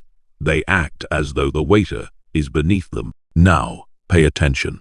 The important information isn't the mistake. The important information is the reaction. Anyon can have a bad moment. But if disrespect appears whenever someone has less power, that pattern matters. Because power doesn't always create character. Sometimes power reveals it. That is the key. The way someone treats the powerless often tells you more than the way they treat the powerful. Now think about the workplace. Imagine a manager who is extremely polite around executives, always smiling, always respectful, always professional. But when speaking to junior employees, they become dismissive. They interrupt, they humiliate people, they take credit, they blame others, they use fear instead of leadership. Which version is the real person? The answer may be uncomfortable, but the pattern is clear. The person is capable of controlling their behavior when there is something to gain. They simply choose not to control it when there isn't. That is important, because emotional control is not about being polite when it benefits you. It is about maintaining your standards when nobody important is watching. Character is consistency without an audience. Remember that. You have a choice. You can be impressed by charm, or you can study consistency. You can listen to what someone says about being respectful, or you can watch how they treat people who have nothing to offer them. You can believe the image, or you can observe the pattern. Choose the pattern. Now, think about how someone treats strangers: a cashier, a delivery worker, a cleaner, a security guard, a receptionist, a customer service employee, someone who made a small mistake, someone who is struggling, someone who cannot fight back. These interactions may seem insignificant. They're not. They give you opportunities to observe behavior without the social performance that often happens around important people. And again, don't judge someone forever because they were impatient once. You don't know what happened that day. Maybe they were exhausted. Maybe something serious was happening in their life. Maybe they immediately recognized their mistake and apologized. That is different. The goal is not perfection. The goal is pattern recognition. One bad moment is not a character verdict. Repeated behavior is information. That is the key. Now, let's talk about respect. A lot of people misunderstand respect. They think respect means being polite to people above them. That is not respect. That is strategy. Real respect is more consistent. It doesn't disappear when status disappears. It doesn't disappear when someone disagrees with you. It doesn't disappear when someone makes a mistake. It doesn't disappear when someone cannot reward you. That is why you should watch how someone behaves when there is no incentive to be kind. Because kindness without reward tells you something. Respect without benefit tells you something. Patience without recognition tells you something. That is character. Now consider friendship. Imagine someone is extremely friendly toward popular people. They want to sit near them. They want their attention. They want to be seen with them. But when someone less popular enters the room, they ignore them. They don't introduce them. They don't listen. They treat them as invisible. Watch that. Because people who only respect status may eventually measure your value by what you can provide. Today, you may be useful. Tomorrow, you may not be. And if their respect disappears when your usefulness disappears, their respect was never really about you. It was about what you represented. That is a hard lesson, but it is a valuable one. Don't confuse attention with respect. Attention can be transactional. Respect is consistent. Now, let's talk about family. This principle applies there too. Watch how someone treats the people closest to them. Sometimes people are incredibly charming outside the home. Everyone loves them. Everyone thinks they're generous. Everyone thinks they're patient. But inside the home, they become controlling, dismissive, or cruel. Why? Because there is less social pressure. They believe the relationship is secure. They think the other person won't leave. That is where entitlement can appear. So don't only watch how someone behaves in public. Watch how they behave when they believe there will be no consequences. That is often where patterns become clearer. But, again, private relationships can be complicated. You don't know everything about someone else's life. You are observing, not pretending you know the entire story. That is the key. Now here is something even more revealing. Watch how people respond when someone beneath them succeeds. A secure person can celebrate another person's growth. An insecure person may become dismissive. Imagine a junior employee gets promoted. How does the manager react? Does the manager say, "Congratulations, you earned it"? Or do they say, They just got lucky. Management doesn't know what they're doing. They weren't even that good. That reaction tells you something, not necessarily about the promoted employee, about the person reacting, because other people's success can activate insecurity, and insecurity often leaks through language. You learned this in Chapter 6. Now connect the lessons. Words, behavior, patterns, everything connects. That is the key. Now think about leadership. A true leader doesn't need to constantly remind people that they are the leader. They create an environment where people can perform. They listen. They take responsibility. They give credit. They protect people from unnecessary humiliation. They correct mistakes without destroying dignity. Weak leadership often depends on intimidation. Strong leadership depends on standards. And you can see the difference by watching how someone behaves when they have authority. Give someone power and watch what they do with it. That is one of the oldest and most useful observations about human behavior. Now apply it to yourself. How do you treat people who cannot help you? Do you become impatient with them? Do you ignore them? Do you speak differently to them? Do you expect them to serve you? Do you treat their time as less valuable? These questions matter. Because if you want to become mentally strong, your standards cannot depend on status. You don't need their permission to be respectful. You don't need an audience to have character. You don't need recognition to do the right thing. That is the key. Quiet discipline means maintaining your standards when nobody is rewarding you for them. And this is where emotional control comes back. Suppose someone makes a mistake. You feel annoyed. You have a choice. You can humiliate them, or you can correct the problem. Suppose someone disagrees with you. You feel challenged. You have a choice. You can attack their character, or you can discuss the issue. Suppose someone has less power than you. You have a choice. You can use your position to dominate, or you can use your position responsibly. That is character. It is not about being weak. It is not about letting people walk over you. It is not about avoiding standards. You can be firm without being cruel. You can be powerful without being disrespectful. You can have boundaries without humiliating people. That is the key. Strength without control becomes aggression. Strength with control becomes character. Now here is another test. Watch how someone behaves after making a mistake. Do they apologize to people they believe are beneath them? Or do they only apologize to people who can punish them? That is revealing. A person who can admit a mistake to anyone demonstrates integrity. A person who only behaves well when consequences are serious demonstrates strategy. Again, watch what happens when there is nothing to gain. That is where you learn. Now imagine you are considering whether to trust someone. Don't ask only, are they nice to me? Ask, how do they treat people generally?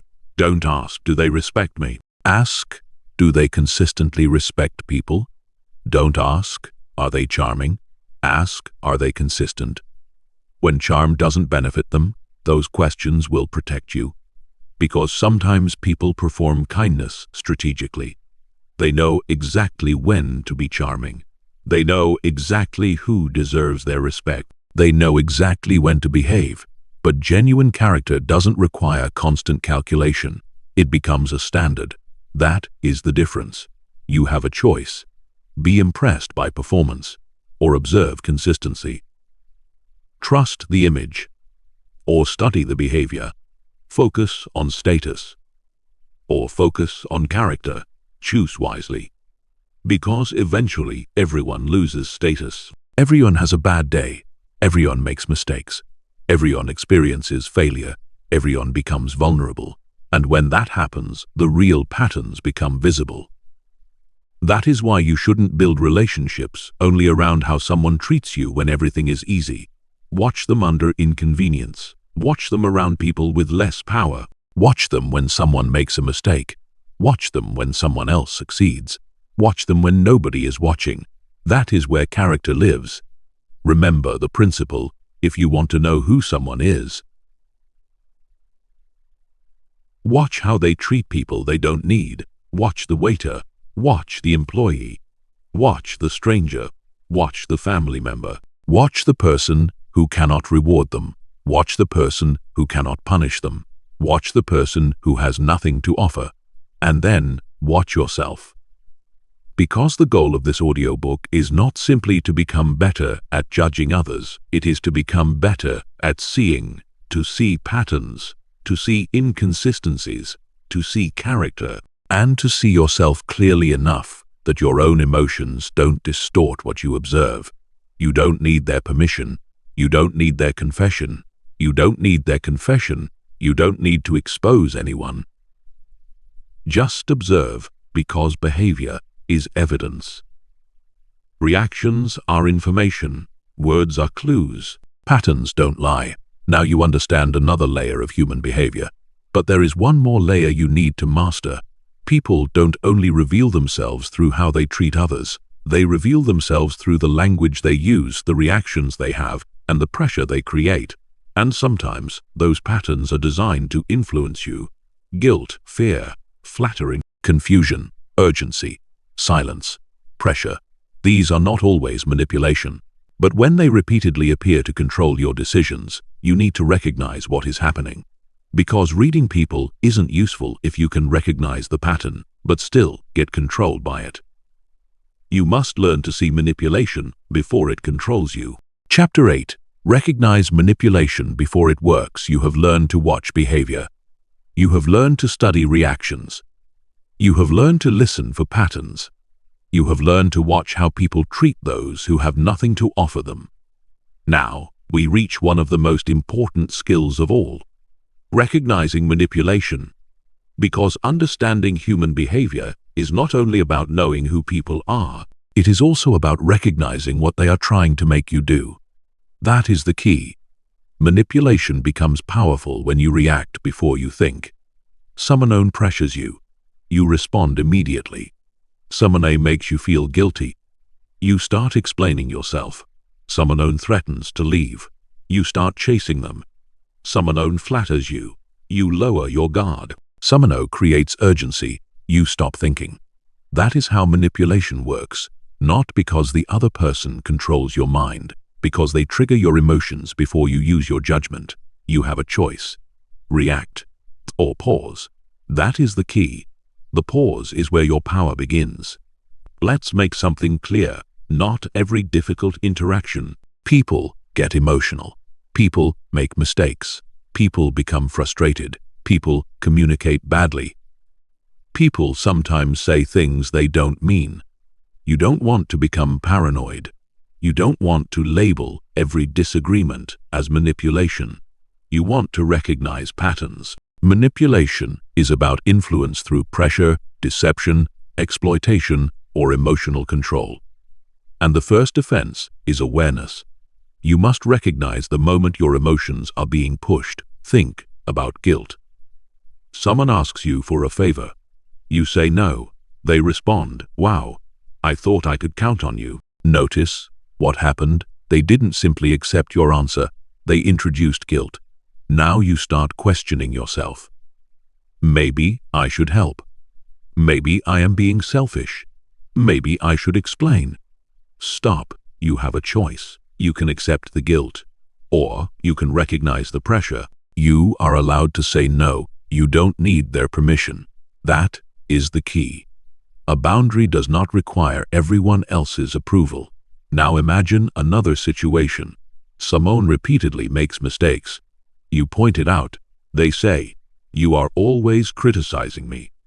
Suddenly the conversation is no longer about the behavior.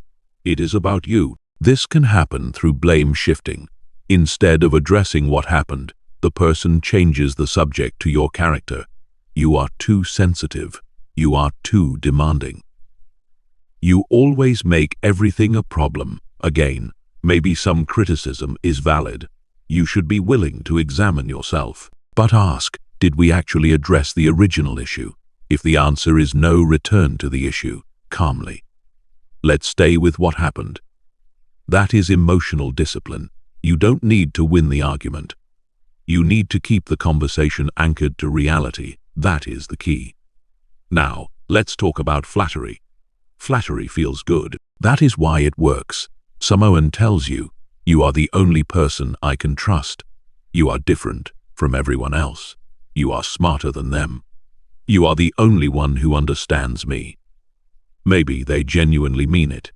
But sometimes excessive praise is used to lower your resistance. First comes admiration, then comes the request. Since you are such a good person, can you do this for me? Now your identity is being used against you. You want to remain the good person. So you agree. That is manipulation when it becomes a repeated pattern. Here is the rule. Never let praise make your decisions for you. You can appreciate a compliment. You can enjoy recognition. But you still think. You still evaluate. You still decide. That is the key. Now consider urgency. Someone says, you need to decide right now. Do it today or forget it. This is your only chance. Don't think about it.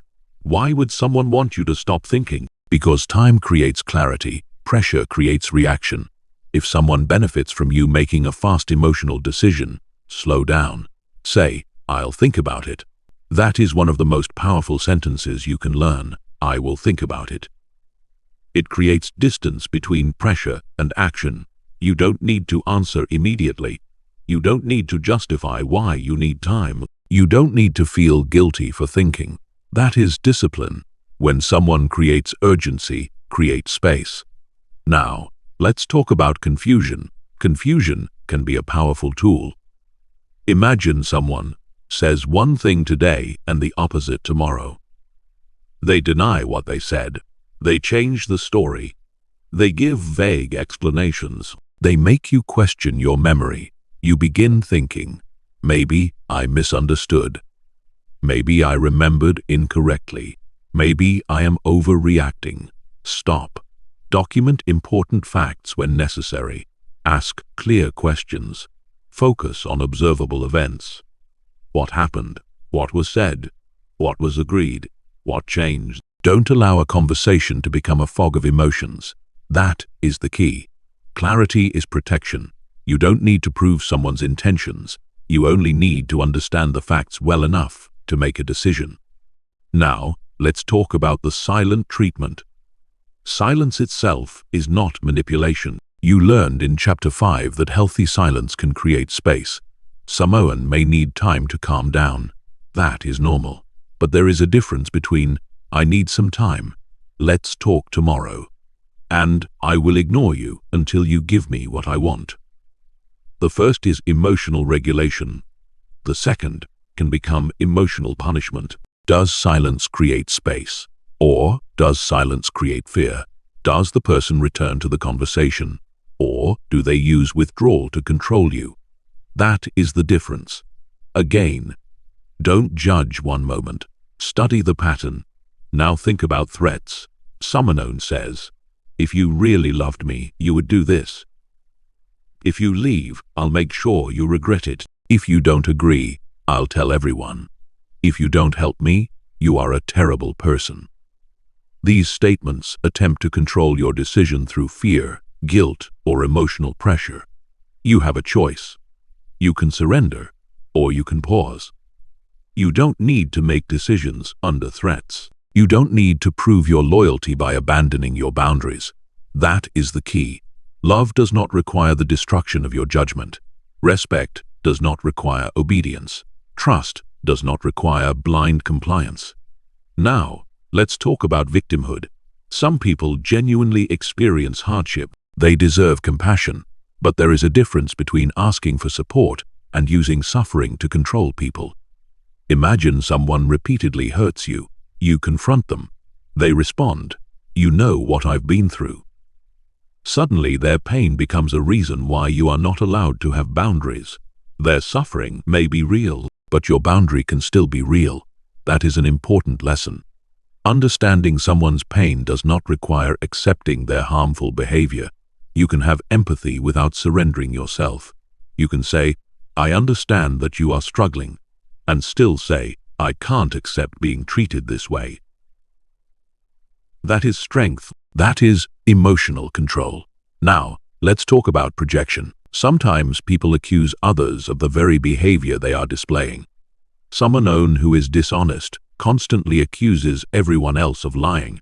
Someone who is controlling constantly complains that everyone is controlling them. Someone who is disrespectful constantly claims everyone else is disrespectful. Again, don't automatically assume projection, but notice repetition. If accusations are constant and strangely specific, step back. Ask, what evidence actually exists? Don't defend yourself against every accusation. Don't get dragged into proving your innocence every 5 minutes. Stay grounded. Stay grounded. That is the key. Now, let's discuss triangulation. This happens when someone brings another person into a conflict to create pressure. You know what Sarah thinks about you. Everyone agrees with me.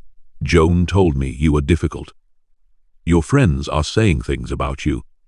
Why mention everyone else? Sometimes it is simply information, but sometimes it is designed to isolate you, create insecurity, or force you to react. Don't automatically chase the third person. Don't immediately confront everyone. Ask, what exactly happened? What was actually said? Do I have direct evidence? Again, clarity. You don't need to participate in a psychological maze. Don't let someone else's story become your reality without evidence. Now think about manipulation in everyday situations. A salesperson creates urgency. A friend creates guilt. A partner creates fear. A coworker shifts blame. A family member uses obligation. A stranger uses flattery. The specific context changes. The psychological mechanism can be similar. Emotion first, decision second. That is why emotional control matters so much. If someone can predict exactly how to make you angry, guilty, afraid, or desperate, they have an advantage. So become harder to trigger. That is the key. Control the reaction, and you weaken the manipulation. Someone insults you. Pause. Someone pressures you. Pause. Someone flatters you. Pause. Someone threatens you. Pause. Someone confuses you. Pause. Someone demands an immediate answer. Pause. You don't have to respond at the speed of someone else's emotions. That is power. You have a choice. Their urgency does not have to become your urgency. Their anger does not have to become your anger. Their confusion does not have to become your confusion.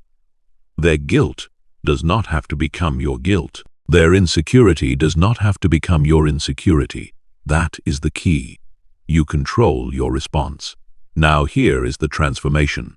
Before, you may have thought, how do I stop people from manipulating me? The better question is, how do I stop reacting automatically? Because you cannot control everyone. You cannot prevent every manipulation attempt. You cannot know everyone's intentions. But you can control your decision-making process. Pause, verify. Ask questions, create distance, think, then decide. That is discipline. And if you feel confused after every interaction with someone, don't immediately blame yourself. Step back, ask, what did they ask me to do? What emotion did they trigger? Did they respect my answer? Did they change the subject? Did they create urgency? Did they make me feel guilty? Did they threaten consequences? Does this happen repeatedly? Those questions turn emotional chaos into observable information. That is the key. Don't diagnose. Don't assume. Observe. Now remember something else. Manipulation does not always come from evil people. Sometimes ordinary people manipulate because they are insecure, afraid, or emotionally immature. That doesn't mean you must tolerate it. Understanding the reason behind behavior does not erase the impact of behavior. You can understand someone and still create distance. You can forgive someone and still maintain a boundary. You can love someone and still say no. You don't need their permission. That is emotional independence. Now, apply this to yourself. Ask, do you use guilt to get what you want?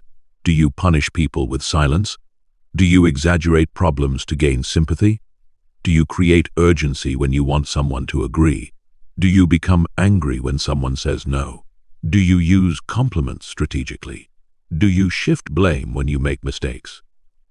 Be honest. Because this chapter isn't about becoming better, at detecting manipulation while pretending you never manipulate anyone.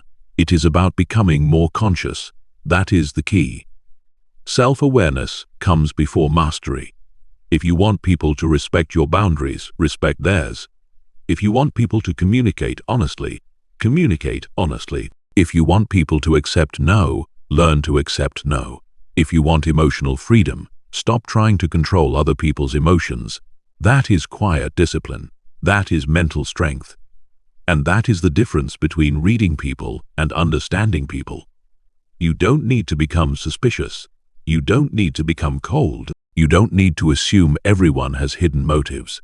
You simply need to stop surrendering your judgment when emotions become intense.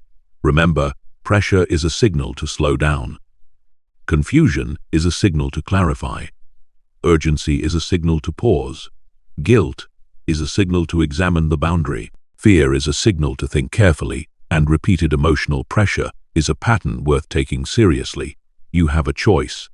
React, or pause, believe every story, or verify, feel guilty, or examine the facts, give in, or hold your boundary. That is the key. It is not about becoming suspicious. It is about becoming difficult to control, because the more clearly you recognize manipulation, the less power manipulation has over you. But recognizing manipulation is only half the battle. There is another mistake people make. They see someone's behavior. They recognize the pattern. They identify the inconsistency. And then they still stay trapped because they keep hoping the person will change. They keep waiting for potential to become reality. They keep believing promises over patterns. They keep thinking, maybe next time, maybe they will understand. Maybe I can fix this. But you cannot build your life around maybe. At some point, observation must become acceptance. At some point, you must stop trying to change the evidence. Because the strongest form of reading people is not simply seeing the pattern. It is having the courage to believe what the pattern is telling you. Chapter 9, Stop Trying to Change People. Read the pattern. There is a moment in every relationship when you have to stop asking, how can I change this person? And start asking, what is this person consistently showing me? That shift can change your life. Because one of the biggest mistakes people make is confusing potential with reality. They respond to the person they hope that person will become. They see the promise. They see the apology. They see the good moments. They see the good moments. They see the potential. And they ignore the pattern. That is the key. You cannot build a relationship with someone's potential. You build it with their behavior. Think about someone who repeatedly disrespects you. They apologize. You forgive them. They promise it won't happen again. For a while, everything seems better. Then the same behavior returns. Another apology, another promise, another temporary improvement. Then the pattern repeats. At some point, the question is no longer, do they understand that they hurt me? The question becomes, what does their repeated behavior tell me? That is a harder question, but it is the right question. Because apologies matter, words matter, intentions matter, but change matters most. That is the key. Real change is visible. If someone says they are changing, watch what happens over time. Not for 2 days, not for 1 week. Watch consistency, because temporary behavior can be performed. Long-term behavior is harder to fake. You have a choice. You can believe the promise, or you can observe the pattern, choose the pattern. Now, let's talk about relationships. Maybe you know someone who constantly says, I'll be there for you. But when you need them, they disappear. Then they return when they need something. You explain it. You forgive it. You tell yourself, they busy. Maybe they are. Then it happens again and again. Eventually, you have to stop asking whether the person is busy. You have to ask, is this relationship actually reciprocal? That is the difference. You are not trying to prove that someone is a bad person. You are trying to understand whether their behavior matches the role they have in your life. Someone can be a decent person and still be a bad friend for you. Someone can have good intentions and still be incapable of giving you what you need. Someone unknown can care about you and still repeatedly violate your boundaries. You don't need to turn them into a villain to recognize that the relationship is unhealthy for you. That is maturity. You don't need hatred to create distance. You need clarity. Now think about boundaries. You tell someone, "Please don't speak to me that way." They apologize. Then they do it again. You remind them. They apologize again. Then they repeat it. At some point, your words are no longer the important variable. Your response is, because a boundary without a consequence is often just a request. And if you repeatedly communicate a boundary but never change your behavior when it is violated, the other person learns something. They learn that your boundary has no weight. That is not their fault alone. You have a choice. You can continue explaining, or you can act. That is the key. You don't need their permission to enforce your boundary. A boundary might mean ending a conversation, leaving a situation, reducing contact, changing the relationship, refusing a request, or simply refusing to participate in the same cycle again. You don't need to threaten. You don't need to announce everything dramatically. You can simply change your behavior. That is quiet discipline. Now, let's discuss the fantasy of changing people. Maybe you believe, if I explain it better, they'll understand. If I love them enough, they'll change. If I stay patient enough, they'll become different. If I show them how much they're hurting me, they'll finally stop. Sometimes people do change. People absolutely can change, but they have to choose it. You cannot force someone to develop self-awareness. You cannot force someone to become accountable. You cannot force someone to respect boundaries. You cannot force someone to control their anger. You cannot force someone to become honest. You can communicate. You can encourage. You can set boundaries. You can offer opportunities, but ultimately their behavior belongs to them. That is the key. You have a choice. You can spend your energy managing someone else's behavior, or you can manage your own decisions. Choose your decisions because that is where your power actually exists. Now think about the workplace. Imagine a coworker repeatedly misses deadlines. You remind them. They promise to improve. They miss another deadline. You cover for them. They apologize. Then it happens again. If you continue rescuing them, you become part of the pattern. You are protecting them from the consequences that might force change. This doesn't mean you should sabotage them. It means you stop silently absorbing the cost of their behavior. Document. Communicate clearly. Set expectations. Do your part. Then allow accountability to exist. That is discipline. You don't have to carry consequences that belong to someone else. Now consider family. This is where the lesson becomes harder, because family can create powerful emotional obligations. Maybe someone constantly criticizes you. You explain yourself. They criticize you again. You try harder. They move the standard. You achieve something. They find another flaw. You keep hoping. Maybe one day they'll finally approve of me. Stop. Maybe they will. Maybe they won't. But your life cannot depend on it. That is the key. You don't need someone's approval to become who you are capable of becoming. You have a choice. Keep chasing validation, or build self-respect. Keep explaining yourself, or accept that some people may never understand you. Keep trying to win someone over, or stop playing the game. That is quiet strength. Now, let's talk about potential. Potential is seductive. It makes people stay in situations far longer than they should. You see someone's good side.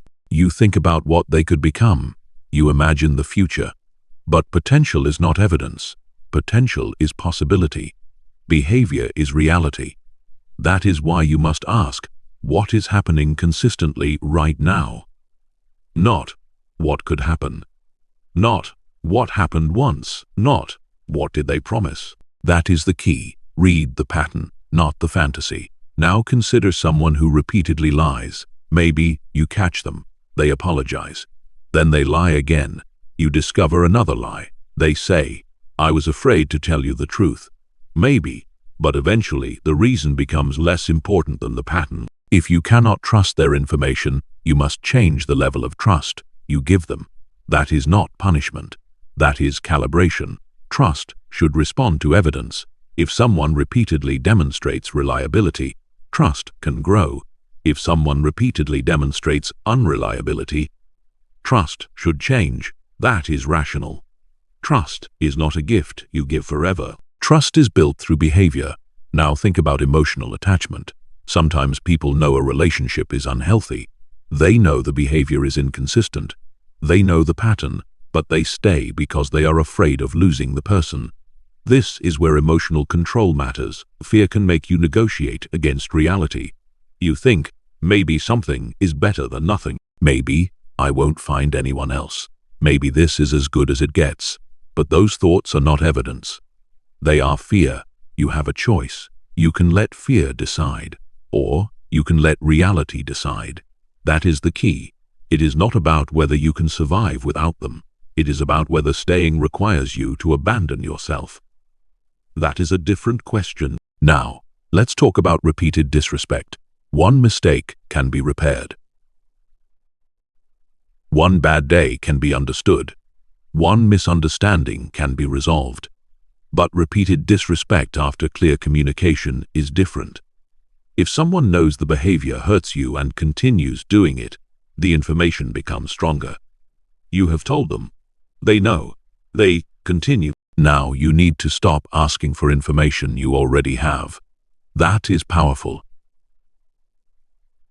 You don't need another explanation for the same pattern.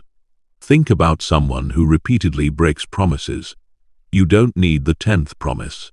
You need the first consistent behavior. Someone who repeatedly lies doesn't need another speech about honesty. They need to demonstrate honesty. Someone who repeatedly disrespects your boundary doesn't need another lecture. They need to demonstrate respect. Someone who repeatedly avoids responsibility doesn't need another excuse. They need accountability. That is the difference between words and transformation. Now here is something important. Don't use this chapter as an excuse to become unforgiving. Forgiveness and trust are different. You can forgive someone while changing your level of access to them. You can wish someone well without allowing them into every part of your life. You can understand someone's past without accepting their future behavior. You can love someone without rescuing them. That is emotional maturity. Compassion does not require self-abandonment. That is the key. Now, apply the principle to yourself. What patterns do you keep repeating? Maybe you keep saying yes when you want to say no. Maybe you keep choosing people who don't respect you. Maybe you keep procrastinating and then promising you'll change. Maybe you keep seeking validation from people who never give it. Maybe you keep starting and stopping. Maybe you keep blaming circumstances. You need to stop asking, "Why am I like this?" and start asking, "What pattern am I reinforcing?" That is a much stronger question, because once you see the pattern, you can change the behavior. You have a choice. Repeat the cycle or interrupt it. That is the key. It is not about perfection. It is about correction. Now here is your practical exercise. Think of one person in your life. Don't judge them. Don't label them. Just observe. Write down what they say. Then write down what they repeatedly do. Compare the two. Do the words match the behavior? Do apologies produce change? Do promises produce action? Do boundaries produce respect? Do mistakes produce accountability? Do disagreements produce communication? Or do you see the same cycle repeating? Be honest, because clarity requires honesty. And if the pattern is good, appreciate it. If the pattern is inconsistent, adjust your expectations. If the pattern is harmful, adjust your boundaries. You don't need to punish anyone. You simply need to make better decisions. That is the entire purpose of reading people. Better observation, better decisions, better boundaries, better life. Now remember, people can change, but you cannot change them for them. People can grow, but you cannot grow for them. People can apologize, but you cannot turn apologies into action for them. people can promise, but you cannot make promises true. Their behavior belongs to them. Your response belongs to you. That is the key. You have a choice. You can spend another year hoping, or you can start observing. You can keep explaining, or you can start accepting. You can keep chasing potential, or you can start respecting reality. You can keep asking, why won't they change? Or you can ask, what will I do with what they've shown me? That is the question that gives you your power back. Because reading people is not about controlling them. It is about controlling your own decisions. It is about knowing when to trust, when to question, when to wait, when to communicate, when to set a boundary, and when to walk away. That is the key. You don't need their permission to protect your peace. You don't need their agreement to change your expectations. You don't need their confession to believe the pattern. You don't need another broken promise to confirm what you already know. Watch, observe, compare, accept, then decide. Because the strongest person in the room is not always the loudest. Sometimes it is the person who sees the pattern and refuses to argue with reality. And now, you are approaching the final level of this skill. You have learned to watch behavior. You have learned to read emotional reactions. You have learned to use silence. You have learned to recognize language patterns. You have learned to observe how people treat those they don't need. You have learned to recognize manipulation. And now you must bring all of those skills together, because seeing one signal is easy. Seeing the whole pattern is harder. And the ultimate skill is not simply reading other people. It is learning to see clearly without allowing your own desires, fears, ego, or assumptions to distort what you see. Chapter 10. Master the skill of seeing clearly. You have reached the final chapter. But this is not the end of the skill. This is where everything comes together. You have learned to watch behavior. You have learned to observe first impressions without rushing to judgment. You have learned to recognize emotional signals. You have learned to study reactions. You have learned to use silence. You have learned to listen for patterns in language. You have learned to watch how people treat those they don't need. You have learned to recognize manipulation. And you have learned the most difficult lesson of all. You cannot change people. You can only choose how you respond to what they show you. Now, we bring everything together. Because reading people is not about becoming suspicious. It is not about assuming everyone has hidden motives. It is not about walking into every room thinking, what is this person trying to hide? That is not intelligence. That is fear. Real intelligence is calmer. Real awareness is quieter. You observe. You collect information. You compare patterns. You control your emotions. Then you decide.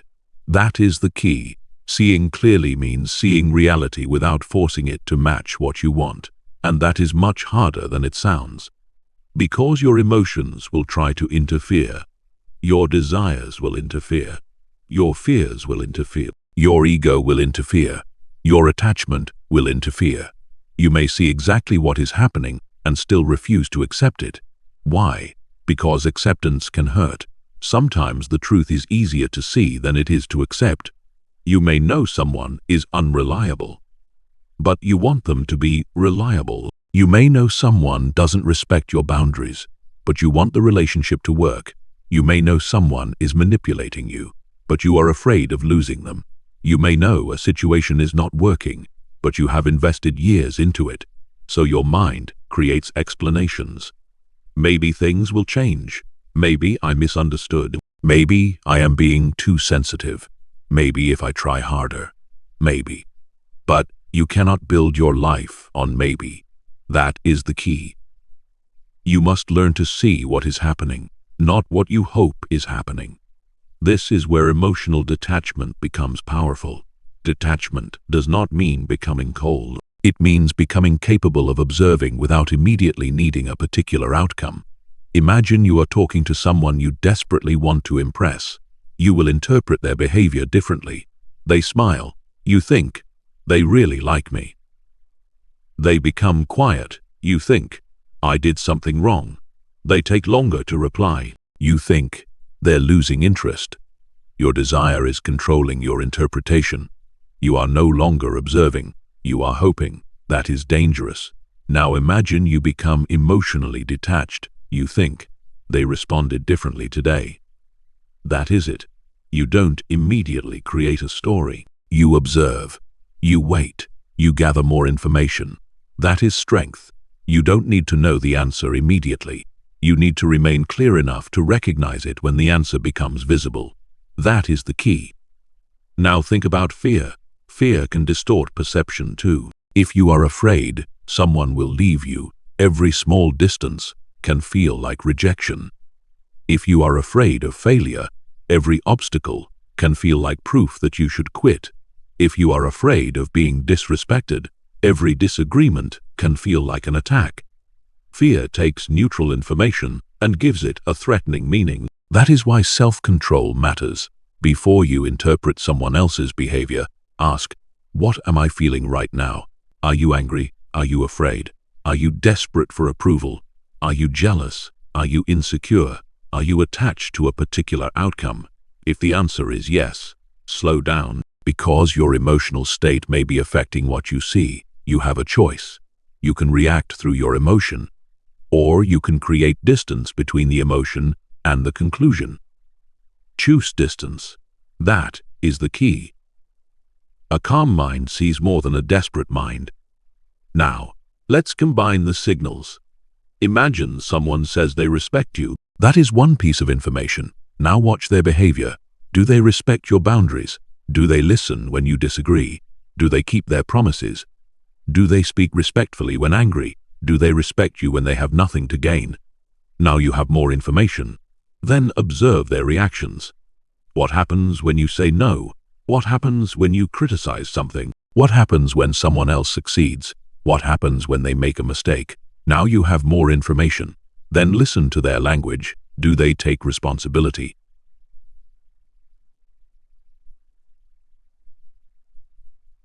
Do they constantly blame others? Do their stories always make them the hero?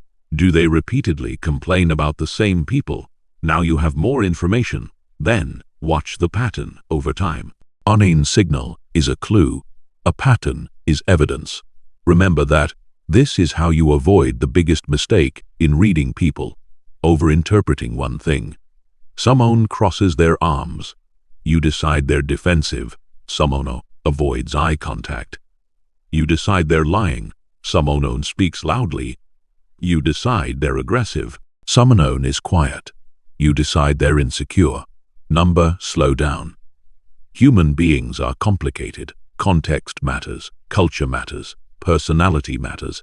Environment matters. Fatigue matters. Stress matters.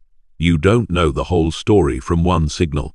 That is why this audiobook has never been about magic tricks. It has been about observation. Observe first. Interpret second. That is the key. Now, let's talk about trust. Trust should not be blind, but it also should not be impossible. Some people become so afraid of being betrayed that they stop trusting anyone. That is not strength. That is fear wearing armor. You don't need to trust everyone. You also don't need to distrust everyone. You need to calibrate trust based on evidence. Someone consistently keeps their promises. Trust can grow. Someone repeatedly breaks them. Trust should decrease. Someone respects your boundaries. Give them more access. Someone repeatedly violates them. Create distance. Someone admits mistakes. That is a positive signal. Someone constantly blames others. Pay attention. This is balanced judgment. Trust should follow evidence. That is the key. Now think about your own boundaries. You have learned that boundaries reveal people, but boundaries also reveal you. Because a boundary means nothing if you never enforce it. If you say, I won't tolerate this, then tolerate it again, and again, and again, you are teaching yourself that your own words don't matter. That is dangerous. You have a choice. You can keep explaining your boundary, or you can act consistently with it. That is quiet discipline. You don't need their permission to enforce your standards. You don't need a dramatic confrontation. You don't need to make a speech. Sometimes the boundary is simply, I won't participate in this conversation. And you leave. Sometimes it is, I can't help with that. And you say no. Sometimes it is, this relationship isn't healthy for me. And you create distance. That is it. No performance, no revenge, no unnecessary explanation. Clarity. Now, let's talk about manipulation again. The strongest defense against manipulation is not knowing every manipulation tactic. It is knowing yourself. If you know you are desperate for approval, flattery can control you. If you know you fear rejection, threats of abandonment can control you. If you know you hate conflict, guilt can control you. If you know you need to be seen as a good person, praise can control you. So, study your own triggers. That is the key. The person who knows their own weaknesses is harder to manipulate through them. Ask yourself, what emotion controls me most easily? What kind of criticism makes me defensive? What kind of attention makes me feel powerful? What kind of rejection makes me desperate? What kind of person makes me abandon my boundaries? These questions matter because self-awareness is the final layer of people reading. You cannot accurately read others if you refuse to read yourself. That is the key. Now think about perception. Two people can experience the same event and interpret it differently. One person sees criticism, another sees feedback. One sees rejection, another sees redirection. One sees failure, another sees information. One sees silence, another sees space. Your interpretation matters. That is why reading people is not only about external observation, it is about internal discipline. You need to be able to say, this is what I know, and this is what I don't know yet. That is powerful. Most people mix all three together. They take assumptions and call them facts. They take feelings and call them evidence. They take feelings and call them intuition. Don't do that. Separate them. What do you know? What are you assuming? What are you feeling? What evidence exists? What information is missing? That is the key. Now, let's talk about intuition. You may have a feeling about someone. Don't ignore it, but don't worship it either. Intuition can be useful because your brain recognizes patterns before you consciously understand them. But intuition can also be contaminated by fear, bias, insecurity, and past experiences. So when your intuition says something feels wrong, don't automatically accuse, investigate, observe, ask questions. Watch patterns, give reality a chance to confirm or correct your impression. That is mature intuition. Feel the signal. Verify the pattern. You have a choice. Trust blindly or investigate calmly. Choose calmly. Now think about the ultimate goal. Why learn any of this? Why learn to observe behavior? Why learn emotional signals? Why study patterns?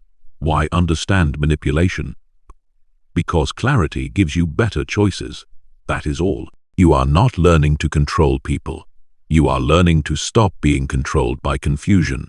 You are not learning to become suspicious. You are learning to become observant. You are not learning to judge everyone. You are learning to judge situations more accurately. You are not learning to become emotionally cold. You are learning to become emotionally disciplined. That is the transformation. It is not about controlling people.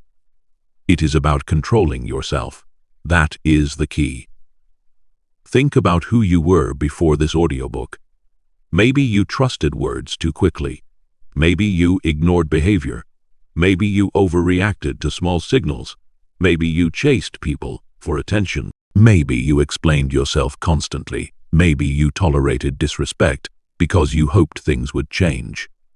Maybe you were manipulated by guilt. Maybe you confused potential with reality.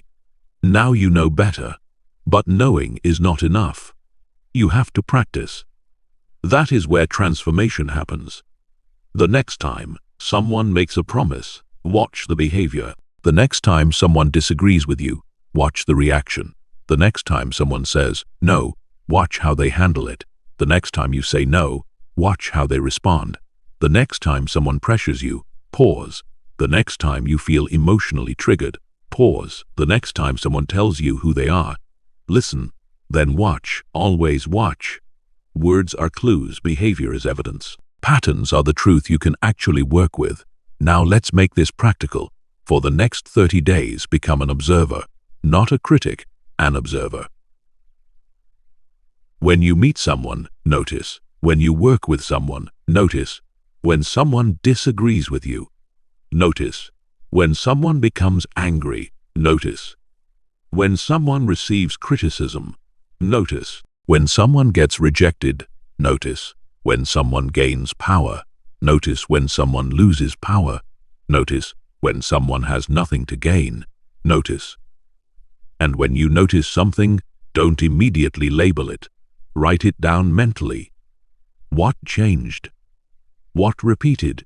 What happened next? That is it. You are training your mind to recognize patterns. And as you do this, something powerful will happen. You will become less reactive because you will stop needing to immediately understand everything. You will become more patient because you will trust observation. You will become more confident because your decisions will be based on evidence. You will become harder to manipulate because you will create space between pressure and response. You will become more peaceful because you will stop arguing with reality. That is the key. Peace comes when you stop demanding that reality be different before you accept it. And acceptance does not mean approval. If someone is disrespectful, you don't approve. You simply accept that they are behaving disrespectfully. Then you decide what you will do. If someone is unreliable, you don't have to hate them. You simply stop depending on them for things they repeatedly fail to deliver. If someone is manipulative, you don't have to expose them. You simply reduce their ability to control your decisions. If someone is inconsistent, you don't have to argue. You simply adjust your expectations. That is emotional maturity. That is quiet discipline. You don't need their permission. You need your own clarity. And now remember everything. Watch behavior. Observe before interpreting. Study emotional reactions. Pay attention to triggers. Use silence. Listen for repeated language. Watch how people treat those they don't need. Recognize emotional pressure. Stop trying to change people. And above everything else, see clearly.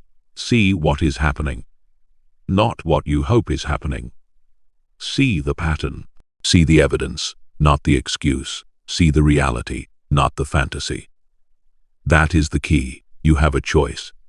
You can spend your life trying to decode everyone, or you can become so grounded in yourself that you no longer need to. Because the ultimate power is not knowing everything about everyone. The ultimate power is knowing yourself well enough that other people's behavior cannot destroy your judgment. You can observe without obsessing.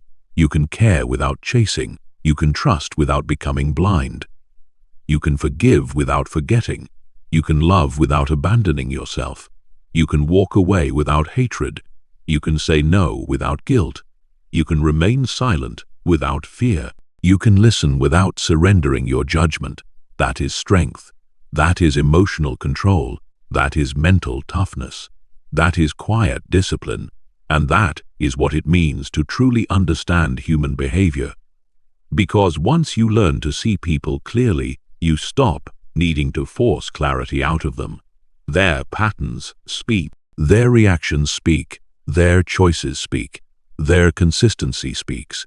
And when the evidence is clear, you no longer need another explanation. Patterns don't lie. So from this day forward, remember one final rule. Don't see people through your hopes. See them through their patterns. Don't let words hypnotize you. Don't let emotions distort you. Don't let pressure control you. Don't let potential blind you. Watch, listen, pause, compare, decide, and then move accordingly. You have a choice. Every interaction gives you information. Every reaction gives you information. Every boundary gives you information. Every repeated behavior gives you information. Use it, not to judge, not to manipulate, not to become cold, but to become clear. Because clarity is power. Self-control is power. Discernment is power. And when you combine all three, you become extremely difficult to deceive. You don't need their permission. You don't need their confession. You don't need their approval. You need your own judgment, and your judgment becomes stronger every time you choose observation over assumption. Every time you choose patience over reaction. Every time you choose evidence over fantasy. Every time you choose self-respect over validation. That is the real transformation. You started this audiobook wanting to learn how to read anyone in seconds. But the deeper lesson is this: you don't need to read anyone perfectly. You need to become disciplined enough to watch long enough. Because people reveal themselves, not always immediately, not always dramatically, but consistently, through patterns, through choices, through reactions, through behavior. So stop chasing explanations. Stop begging for clarity. Stop trying to force people to tell you who they are. Watch, they are already telling you. And now you know how to listen. You now understand the principle. You do not need to read minds. You need to read patterns. Watch their behavior. Watch their reactions. Watch their consistency. Watch how they treat people who cannot help them. Watch what happens when you say no. Watch what happens when you stop chasing. Watch what happens when you stop explaining. Listen to their words, but trust the evidence. Because people reveal themselves. They reveal themselves in repetition. They reveal themselves under pressure. They reveal themselves when they are angry. They reveal themselves when they have nothing to gain. They reveal themselves when you finally set a boundary. And your job is not to judge everyone. Your job is to see clearly. Stop ignoring patterns because you like the person. Stop explaining away behavior because you want the relationship to work. Stop believing promises that are constantly contradicted by actions. Observe. Pause. Think.